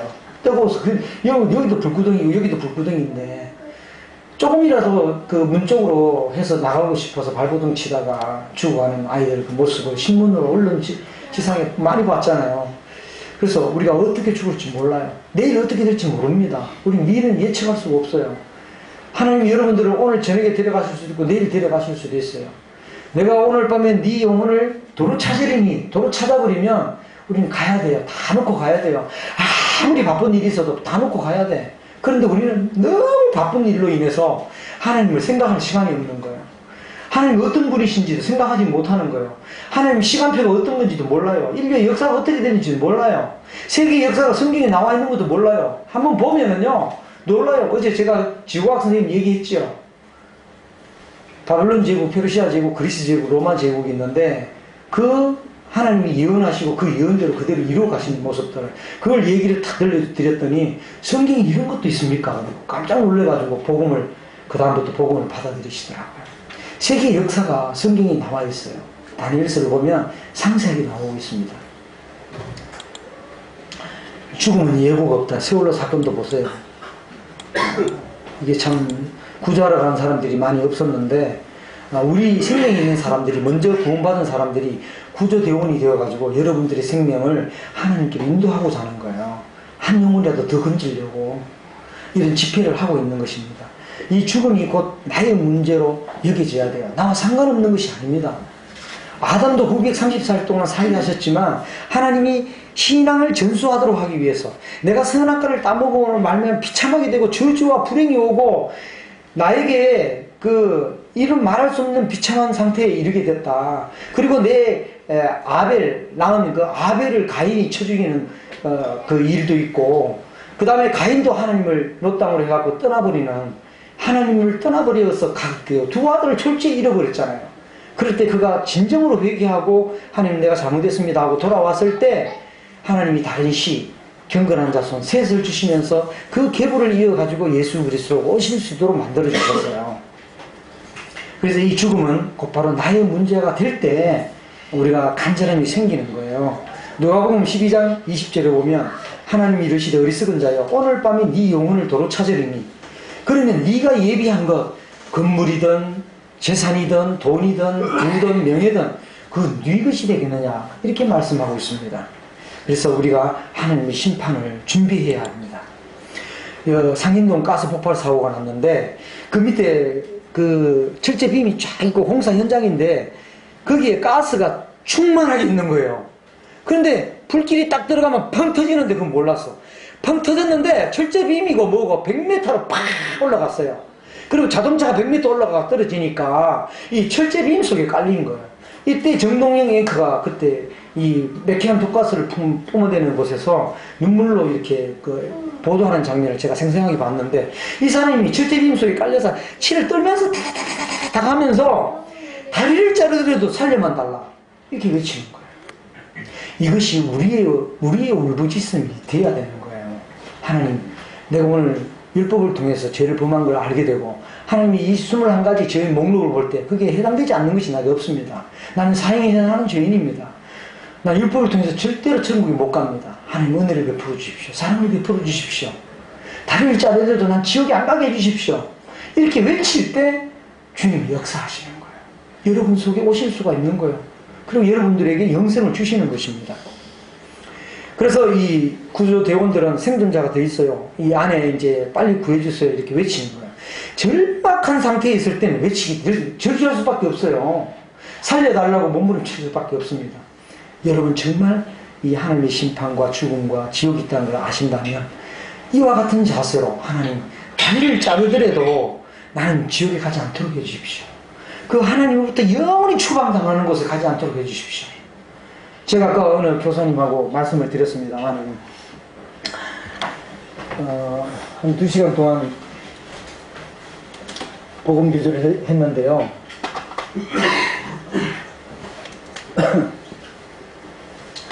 이제 이렇게 섬이 있습니다. 여기 이제 잘못하면 좌초가 되니까 이쪽에 이제 군함이 이제 이렇게 있고요. 이쪽에 이제 뭐 세월호 사건처럼 막 빠졌습니다. 사람들이 빠져서 이제 막 죽어요. 빠져서 이렇게 이제 막 죽게 되는데 그대로 놔두면 다 죽어요. 그대로 놔두면 다 죽는데 이 군함이 여기에 접근할 수가 없으니까 어떻게 하냐면 살릴 수 있는 길은 밧줄이 몇 개 있나? 예, 100개 있습니다. 이 밧줄을 풀어서 놓아주라고 하는 거야. 밧줄을 이쪽으로 쫙 흐르게 해갖고 일로 밧줄을 쫙 놓는 겁니다. 그러면은 이 사람은 여기 죽어가는 목숨인데 다리를 잘려도 살려만 달라고 했던 사람이잖아요. 그런데 여기에서 어떻게 해요? 이 밧줄을 잡으면은 살게 돼요. 예, 밧줄을 잡고 무슨 뭐 살겠어 하고 안 믿고 안 받아들이는 사람들 결국은 죽음에 임하게 되는 거죠. 그러나 자기가 밧줄을 잡으면 산다 하고 밧줄을 선택한 사람에게는 이 살림을 받는 거예요. 생명이 살게 되는 거예요. 우리도 다 쓰레기로 소각장에 가서 불태워져야 되고 영원히 지옥에서 고통받아야 되는데 우리가 이 하나님의 이 복음, 그리스도의 복음, 은혜의 복음을 붙잡았을 때, 은혜의 길을 붙잡았을 때 우리가 살게 되는 거예요. 선택함을 받는 것입니다. 다 죽어야 할 목숨인데 이 복음을 붙잡으면 하나님이 산다고 말씀하셨어요. 내가 살려준다고 말씀하셨어요. 그래서 죽음 이후에는 내 영혼이 하나님 앞에 심판받고 음부에서 고통을 받고 이제 그 영원한 멸망의 지옥으로 가게 되는 거죠. 여기 보면 크고 흰 보좌 심판이 있는데 죽은 자들의 행위책이에요. 이쪽에는 죽은 자들의 행위책이 죽은 자들 중에서 불신자들, 하나님의 이 사랑을 거절한 사람들, 그런 사람들이 여기에 하나님 앞에 서가 있고, 이쪽에 왼쪽에는 그리스도의 그 의의 옷을 입은 거예요. 가죽 옷을 입고, 이 세상 옷은 우리의 수치를 가려줄 수가 없어요. 그래서 이 그리스도가 지어주신 이 가죽 옷을 입어야 되는데 그 의의 옷을 입어야 되나? 의의 옷을 입은 사람들은 이렇게 예복을 갖추고 준비가 돼서 죽음을 준비하고 있는 거예요. 그런데 이제 여기 옆에 있는 왼쪽에 이제 오른쪽에 있는 사람들은 준비가 되지 않았어요. 그랬을 때 주님이 이 죽은 자들이 어떻게 되는지 자기 행위대로 심판을 받고 둘째 사형에 처하게 되는데요. 요한계시록 20장 11에서 15절에 보면 또 내가 크고 흰 보좌와 그 위에 앉으신 자를 보니 땅과 하늘이 그 앞에서 피하여 간데 없더라. 땅과 하늘도 피하여 간데 없을 정도로 두려운 심판이고 무서운 심판이에요. 이때는 진짜 두려움이 뭔지, 진짜 무서움이 뭔지 알게 되는 거예요. 그래서 직감하는 겁니다. 영혼들이 다 직감을 하게 되는 거예요. 내가 보니 죽은 자들이 무른 데서 하고 그 보좌 앞에 섰는데 책들이 펴있고 또 다른 책이 펴졌으니 곧 생명책이라. 죽은 자들이 자기 행위를 따라 책대로 기록된 대로 심판을 받는다 그랬어요. 어떻게 기록되어 있다고요? 자기 행위를 따라 책대로 기록이 되어 있어요. 그래서 이 행위책에, 자기 행동책에 다 기록이 되어 있는 거예요. 그래서 이 하나님의 심판 앞에 하늘과 땅이 피하여 간 데 없다고 말씀하시고 사람들도 피하여 간 데 없을 정도로 지구문이라 찾고 싶은 그러한 곳이에요. 그래서 죄인들이 무엇을 두려워했을까요? 준비되지 않았기 때문에, 예복을 입지 않았기 때문에, 죽음을 준비하지 않았기 때문에, 죽음 위에 심판이 없다고 했던 그 사실이 있게 되는 거예요. 여러분, 이것은 믿든 믿지 않든 이것은 사실이에요. 하나님은 거짓말 하실 수 없어요. 하나님은 진실된 분이에요. 그래서 평생을 통해 지은 죄의 책이에요. 행위책이 다 기록이 되어 있는 거예요. 거기에 여러분들 하나하나가 다 기록돼요. 사소한 말까지, 여러분의 심장 소리까지, 신음소리까지 다 기록이 되어 있는 거예요. 찰나적으로 순식간에 다 보여줍니다. 그래서 거기에는 이 죄악된 생각, 악한 생각, 죄악된 행동, 이런 것들, 율법을 어긴 죄들, 이런 것들이 다 목록이 다 기록되어 있어요. 네가 교통법규를 지켰다고 교통법규 안 지킨 거 쫙 다 보여주셔. 그래서 각종 죄의 목록들을 생각나게 하실 거예요. 하나하나 다 생각나게 하실 것입니다. 그 중에 하나가 이제 사형에 해당한 죄에 직면하게 되는데요. 하나님 앞에 유죄 판결을 받고 그 판결의 결과는 하나님이 사망이라고 우리에게 판결을 내리실 겁니다. 그리고 불못에 들어가게 되고 거기서 나올 수가 없는 거예요. 여러분, 이 문제를 어떻게 하시겠습니까? 이 점에 대해서 어떻게 생각하십니까? 너 이름이 뭐냐? 예, 제 이름이 공진춘인데요. 너 이름이 생명책이 없다고 만약에 한다면 하나님은 이 사람이 거듭났는지 안 났는지 확실히 한다 그랬어요. 하나님 자기 사람들에게 성령으로 인쳐놨기 때문에 확실히 아는 거예요. 근데 내가 어느 한날 구원받았다고 침례도 받고 세례도 받았는데 하나님은 모르고 하나님도 나에게 버려진 자로 되어 있다고 한다면 그 청천벽력이 떨어지게 되죠. 너 이름이 생명책이 없다면 어떻게 될까요? 내가 만약에 없다고 한다면, 만약에 내 이름이 생명책에 기록되지 않았다면 어떻게 될까요? 거기 불못에 들어간다고 했어요. 거기서 나올 수가 없어요.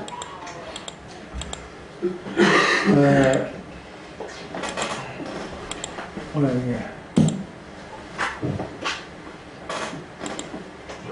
이게 나와버렸네. 잠깐만, 이쪽 뒤로 가는 게, 여기 있네요. 네. 잠깐만요. 여기. 조금만 더 말씀드리고 마치도록 하겠습니다. 요한계시록 20장 10절에 또 저희를 미혹하는 마귀, 이 마귀, 사탄 마귀가 불과 유황못에 던져지는데 사람 마귀에게 연결되게 해갖고 같이 사람들을 지옥에 집어넣는 거예요. 그래서 거기는 거짐승과 거짓 선지자도 있어 세세토록 밤낮 괴로움을 받는다 그랬어요. 여기는 거짓 목자, 거짓 전도자, 거짓 설교자, 이런 사람들, 종교 지도자, 교주들이 다 있는 거예요. 그들이 있어 세세토록 밤낮 괴로움을 받는데, 세세토록이 뭐예요? 영원토록이잖아요.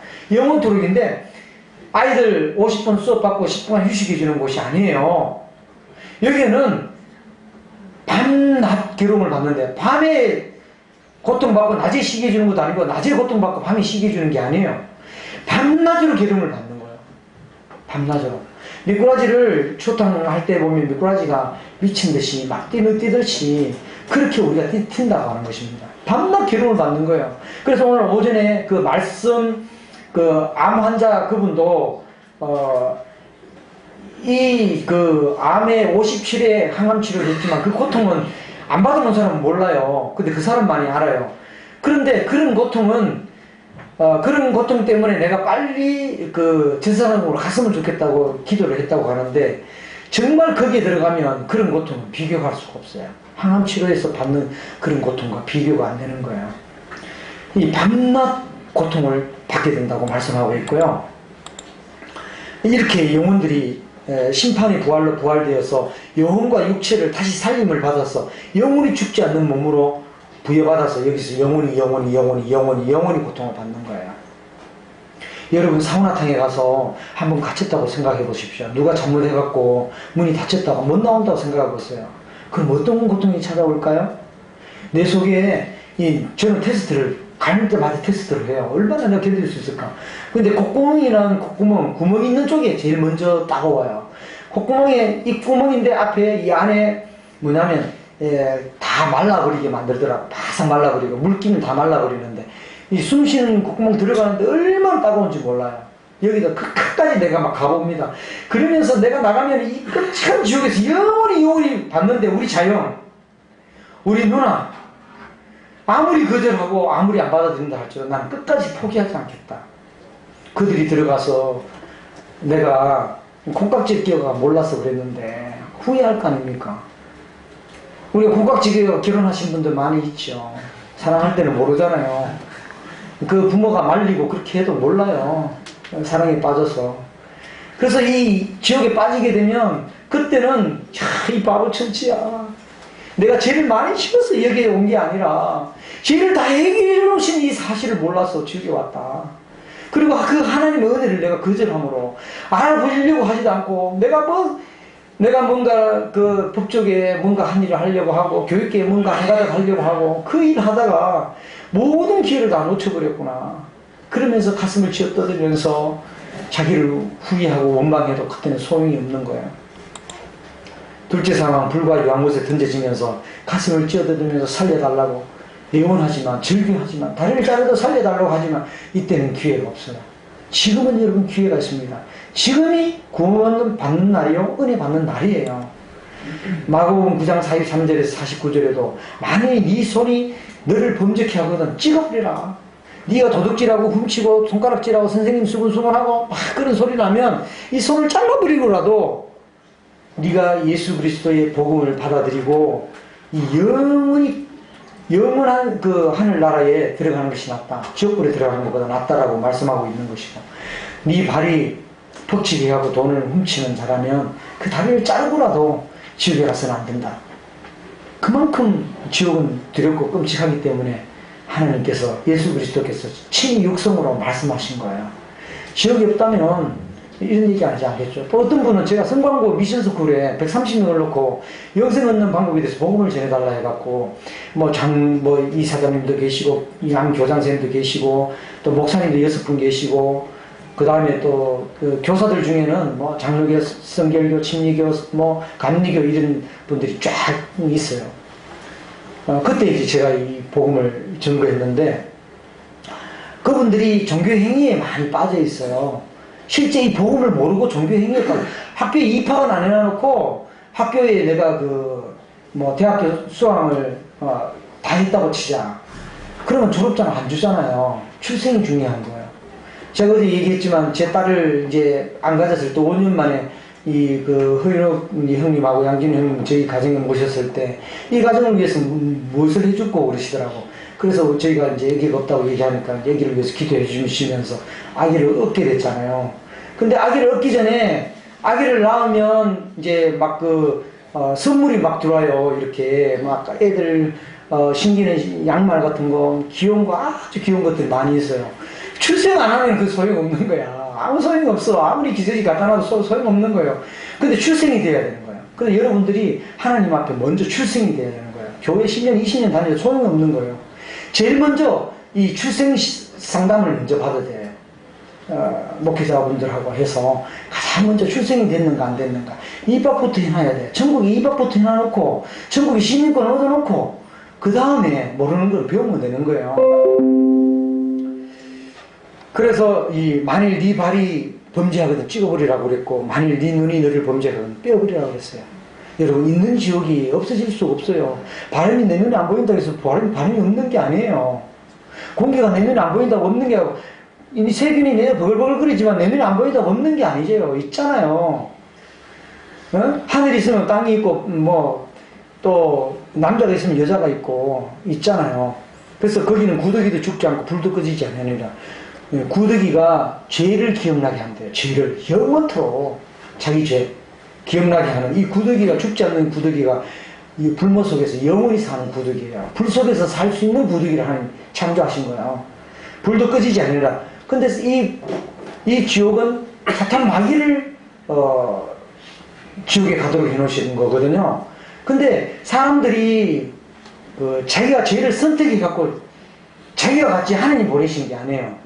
예를 하나 들어볼까요? 어떤 학생이, 제가 담임할 때인데 목사님 아들을 개피듯이 폈어요. 그래서 집단으로 왕따를 시켰는데, 깡패 아이들을 전부 10명이 둘러앉아 있고, 지가 1대1로 싸우면 게임도 안 되는데, 아이들은 막 쥐어갖고 이래가 발로 차고 발뒤로 차고 이렇게 해서 애를 완전히 몰골이 멍망되게 만들어 봤어요. 그래서 학교에 왔는데 형편없더라고요.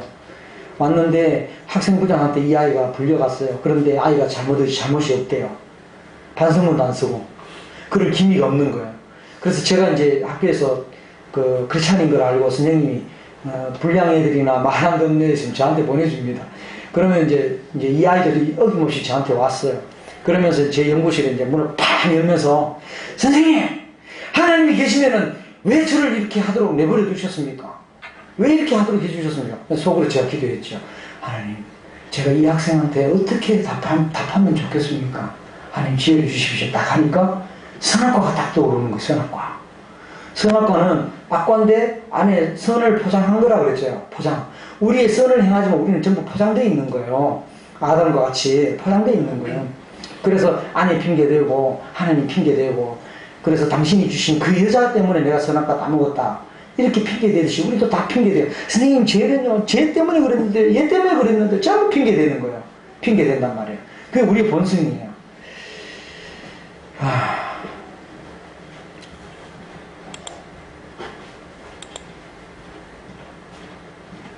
영상을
지옥은 우리가 본 이 영상보다 더 끔찍해요.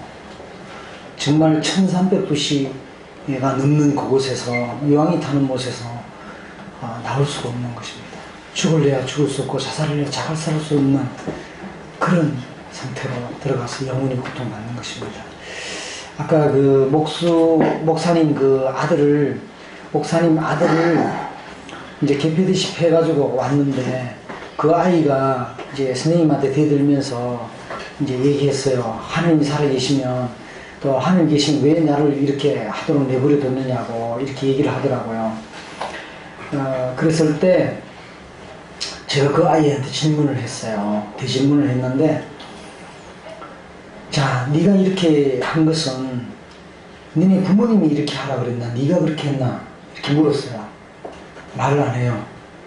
너네 담임선생님이 이렇게 하라 그랬나? 네가 그렇게 했나? 네가 선택해서 그랬나? 담임선생님이 그렇게 하라고 했나? 이렇게 얘기를 하니까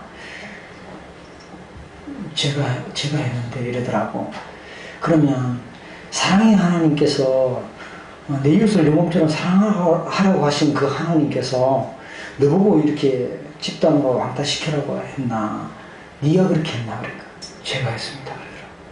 우리는요, 대부분 하나님을 원망하고 사람들을 원망하고 그러는데, 결국은 자기가 죄짓고 자기가 원망하고 자기가 죄의 결과로 사망으로 처하게 되는 거예요. 근데 하나님은요, 우리를 그러한 아이에게도 회개의 기회를 주고, 그러한 아이도 용서의 기회를 주시고, 그러한 아이도 사랑을 베풀어 주시는 분이세요. 그래서 이 아이들이 이제, 자 보세요, 잘 들어보세요. 결론적으로 말씀드립니다. 이 천국은 너무나도 깨끗한 곳이에요. 깨끗한 곳인데, 이제 더러운 것이 있고 죄가 있는 상태로 거기에 묵인해서 하나님이 데려가게 하시면 하나님의 사랑의 하나님이 아니에요. 공의의 하나님이 아닌 것입니다. 하나님은 공의로우신 분이시기 때문에 정확하게 징계를 하셔야 되고, 죄에 대해서 반드시 벌을 하셔야 되는 분이시기 때문에, 그래서 죄가 있고서는 우리가 천국에 깨끗한 곳에 들어갈 수가 없어요. 그래서 제가 오늘 그 암 환자분한테 말씀을 드렸습니다. 자기 딸이 둘이 있다고 해요. 딸이 둘이 있는데, 이 딸 둘이 그 더러운 그 하수구 쪽에 놀다가 똥물이 많이 묻었어요. 그러면 똥물 묻은 상태인데 이 안방에 들여보낼 수 있겠습니까? 내가 물었어요. 그러니까 안방에 들여보낼 수가 없다. 그럼 어떻게 합니까? 욕실에 가서 씻긴다고 그러시더라고요. 그래요. 욕실에 가서 씻기는 것처럼 씻겨서 안방에 들어놓잖아요. 그런 것처럼 하나님도 의인이신데 이 죄인을 위해서, 우리 죄인들을 위해서 죄를 씻어 주셔야만 된다. 부모님처럼.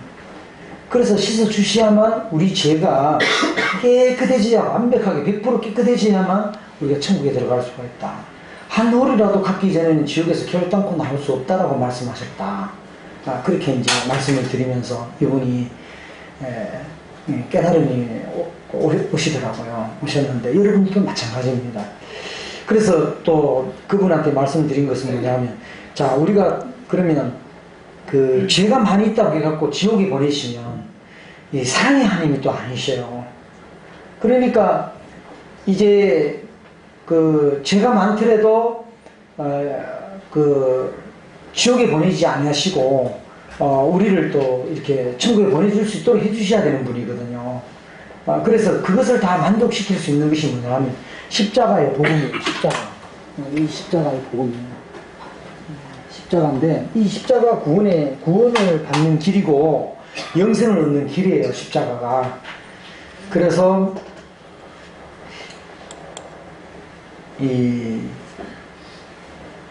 우리가 이제 이 십자가는 하나의 은혜인데, 은혜로 이제 죄에서 우리가 구원함을 받고 하나님의 은혜로 의로워질 수 있다는 거예요. 이 은혜의 길이에요. 믿음의 길이고 사랑의 길인데, 그래서 하나님은 우리에게 회개할 기회를 주셔요. 하나님, 내 십계명을 비춰봤을 때 내가 정말 죄가 있군요. 내가 죄가 있는데 다 깨달을 수 없습니다. 너무나 무수히 많습니다. 정말 수천 수만 트럭보다 더 많은 죄가 있는데, 하나님, 제가 이 죄에 저질렀습니다. 잘못했습니다. 고백하는 것이 중요해요. 그래서 십자가 강도가 마지막에 주님의 그 의로우심을 보고 자기는 십자가에 못 박혀 죽는 것이 당연하다고 자기 죄를 고백했어요. 예수님 앞에 고백하고 십자가에 죽을 때 두 강도도 둘 다 처음에는 욕을 했지만 예수님의 그 놀라운 7마디 말씀을 들으면서 감동이 된 거예요. 그래서 이 사람 정말 하나님의 아들이시고 의로우신 분이구나, 죄도 없으신 분이구나, 저분의 나라에 들어가면 나도 살 수가 있구나 희망을 가지면서 당신의 나라, 예수여 당신의 나라에 들어가실 때에 나를 생각 좀 해달라고, 나를 기억해달라고, 나를 불쌍히 여겨달라고 고백을 딱 했는데 예수님이 그 마음을 아신 거예요. 예수님이 저 사람이 진짜 회개했는지, 진짜 자백했는지, 잘못을 인정했는지. 그래서 이제 인정한 것이 그 나오잖아요. 이 사람은 옳지 않은 일을 행한 적이 없다 말씀하시고, 또 이 사람은 의롭다라고 말씀하셨거든요. 그렇게 해서 이제 예수님을 예수님께 회개하고 예수님을 믿었어요. 두 가지였어요. 그러니까 여러분들이 이제 하나님을 등지면서 살았던 삶인데 이제 유턴해서 하나님께 향하여 가야 되는 거예요. 하나님께 돌아오는 것이 이것이 회개예요. 그래서 하나님 정말 제가 잘못했습니다. 이제도 용서받을 수 있나요? 하나님 도와주십시오 하면 하나님을 여러분들을 지옥에서 건져주시고 놀랍게 영원한 생명을 허락해 주시는 것입니다. 그래서 이 구원받기를 본인이 정말 간절히 원하고 영적인 도움을 필요로 하고 또 뉘우치고 하나님께 돌아올 때 하나님은 역사해 주시고 여러분의 마음 가운데 오시는 것입니다. 그래서 어느 나라에서 여러분들 보내시기를 원하십니까? 아무도 지옥에 가지를 않기를 원하실 것입니다. 한 사람도 우리 지옥에 갔으면 안 돼요. 여기 오신 분들이. 그래서 사람이 불못에 가는 것은 재판관 대신 그리스도가 보냈는가, 자기 죗값으로 갔는가. 우리 아까 한 아이의 그 목사님 아들을 개표듯이 팼던 아이가 자기 죗값으로 자기가 선택했어. 죄를 선택했어. 그렇게 한 거예요.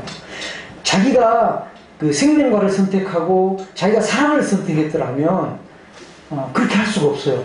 친구인데 내가 그렇게 왕따시키고 그렇게 할 수가 있겠어요? 정말 사랑하겠죠. 친구야 미안하다, 내가 잘못했어, 이렇게 할 수 있잖아요. 근데 자기 죗값으로 가는 거예요. 우리도 마찬가지야. 우리는 죄 때문에 죽어야 되고 죄가 있고 없으면 천국에 갈 수가 없는데 천국은 죄가 하나도 없는 곳이에요. 그런데 하나님은 사람을 절대로 지옥에 안 보내셔요. 다만 사람이 죄를 짓고 사람이 그 죄 때문에 지옥에 가게 되는 거예요. 그래서 하나님이 인간을 지옥에 보내시는 것이 아니고 하나님은 이러한 생명 있는 전도자들을 통해서 사람을 깨우치게 하시는 그런 분이셔요. 그래서 하나님은 사랑이시지만 이 죄에 대해서는 처리하지 않으면 안 되는 거예요.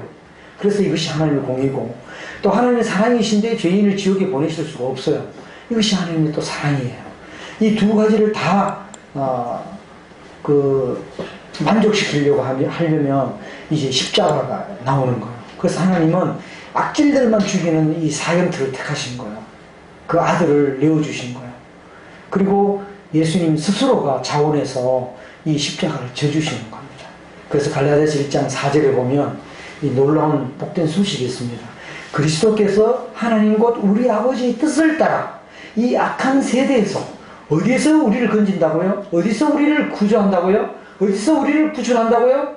악한 세대에서, 악한 세상에서 우리를 구원하기 위해서 예수님 오신 거예요. 그래서 우리 죄를, 나의 죄를 대속하기 위해서 자기 몸을 주실 것이다가 아니라 주신 거예요. 이미 2000년 전에. 예수님이 이미 나의 죄값을 2000년 전에 자기 몸을 주셔가지고 우리를 대신 속해 주셨구나, 대신 사해 주셨구나, 용서해 주셨구나, 이 사실을 믿을 때 우리는 영원한 생명을 얻게 되는 것입니다. 그래서 예수님의 이 구속의 사랑, 대속의 사랑인 거예요. 죄인된 나를 대신해서 사명을 당해 주신 분은 이 예수님밖에 없어요. 누가 죄인을 위해서 죽어줄 수가 있겠습니까? 그리고 베드로전서 3장 18절에 그리스도께서 한 번 죄를 위하여 죽어서 의인으로서, 우리는 불의한 사람이에요. 불의한 나를 대신하실 것이다가 아니라 대신하셨습니다. 그래서 예수님이 우리 죄를 다 담당해서 율법 10개는 다 어긴 거, 그것을 다 갚아주신 거예요.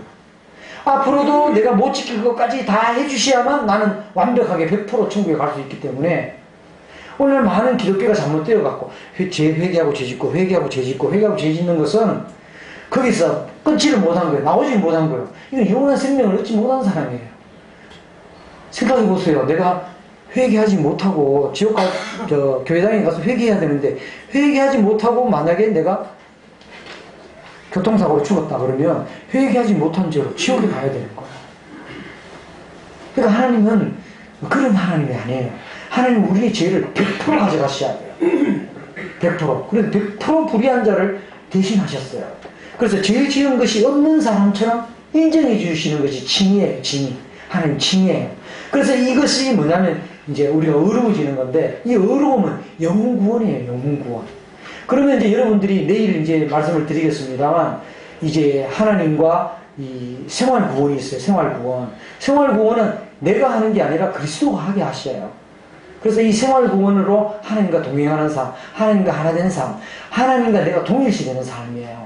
그게 오려면 우리 죄가 없어져야 돼. 그리고 성령 하나님이 우리 속에 들어오게 돼요. 그리고 성령 하나님의 인도하심을 받으면서 하루하루 매 순간마다 그분의 인도하심을 따라 동행하는 삶을 살아요.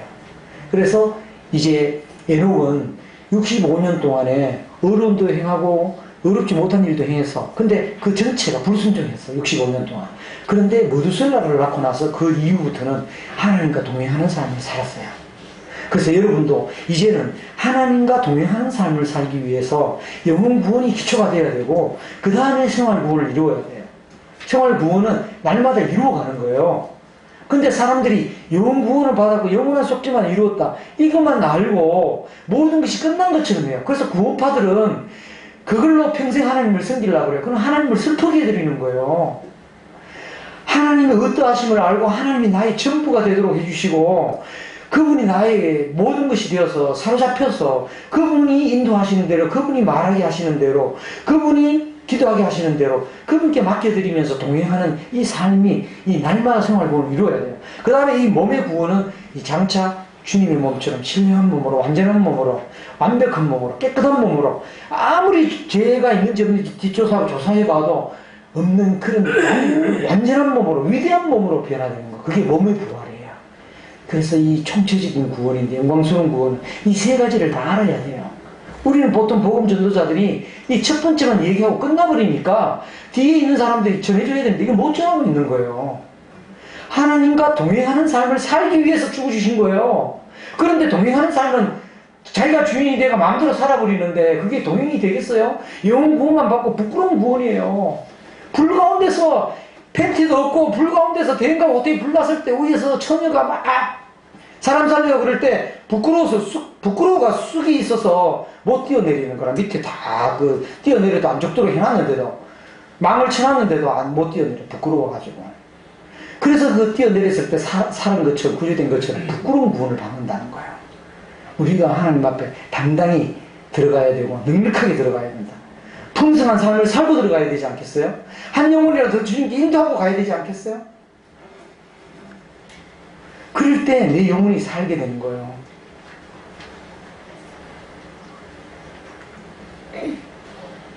그래서 죄 지은 것이 하나도 없는 사람처럼 인정해 주는 것이 칭의예요. 이 영혼 구원을 받은 거예요. 그 영혼 구원은 하나의 기초예요. 영원한 속죄, 과거, 현재, 미래의 죄를 사해 주신 이 사실은 하나의 기초에 불과한 거예요. 건축을 지을 때 밑에 기초를 쌓은 거예요. 기초만 있으면 뭐예요? 건물이 없으면 안 되잖아요. 소용이 없잖아요. 이 기초를 쌓고 건물이 같이 가야 되잖아요. 철로가 있으면 철로만 있으면 안 되잖아요. 열차하고 같이 가야 되잖아요. 교리가 있고 삶이 있으면 같이 가야 되는 거예요. 교리와 삶이 같이 병행해서 가야 되는 거예요. 이 균형을 이루어야 돼요. 교리만 듣고 있으니까 머리로만 알고 있으니까 지식적으로 복음을 깨닫고 있으니까 삶이 변화가 없는 거예요. 주님과 진짜 오늘 만나시고 다리를 자르더라도 살려만 달라 정말 외치시고 주님이 십자가에서 그렇게 죽으셨다고요? 우리 주님이 죽으실 때 여러분 눈은요 볼 수가 없었어요. 너무 맞아가지고 채찍을 강하는데 눈이만 맞겠어요?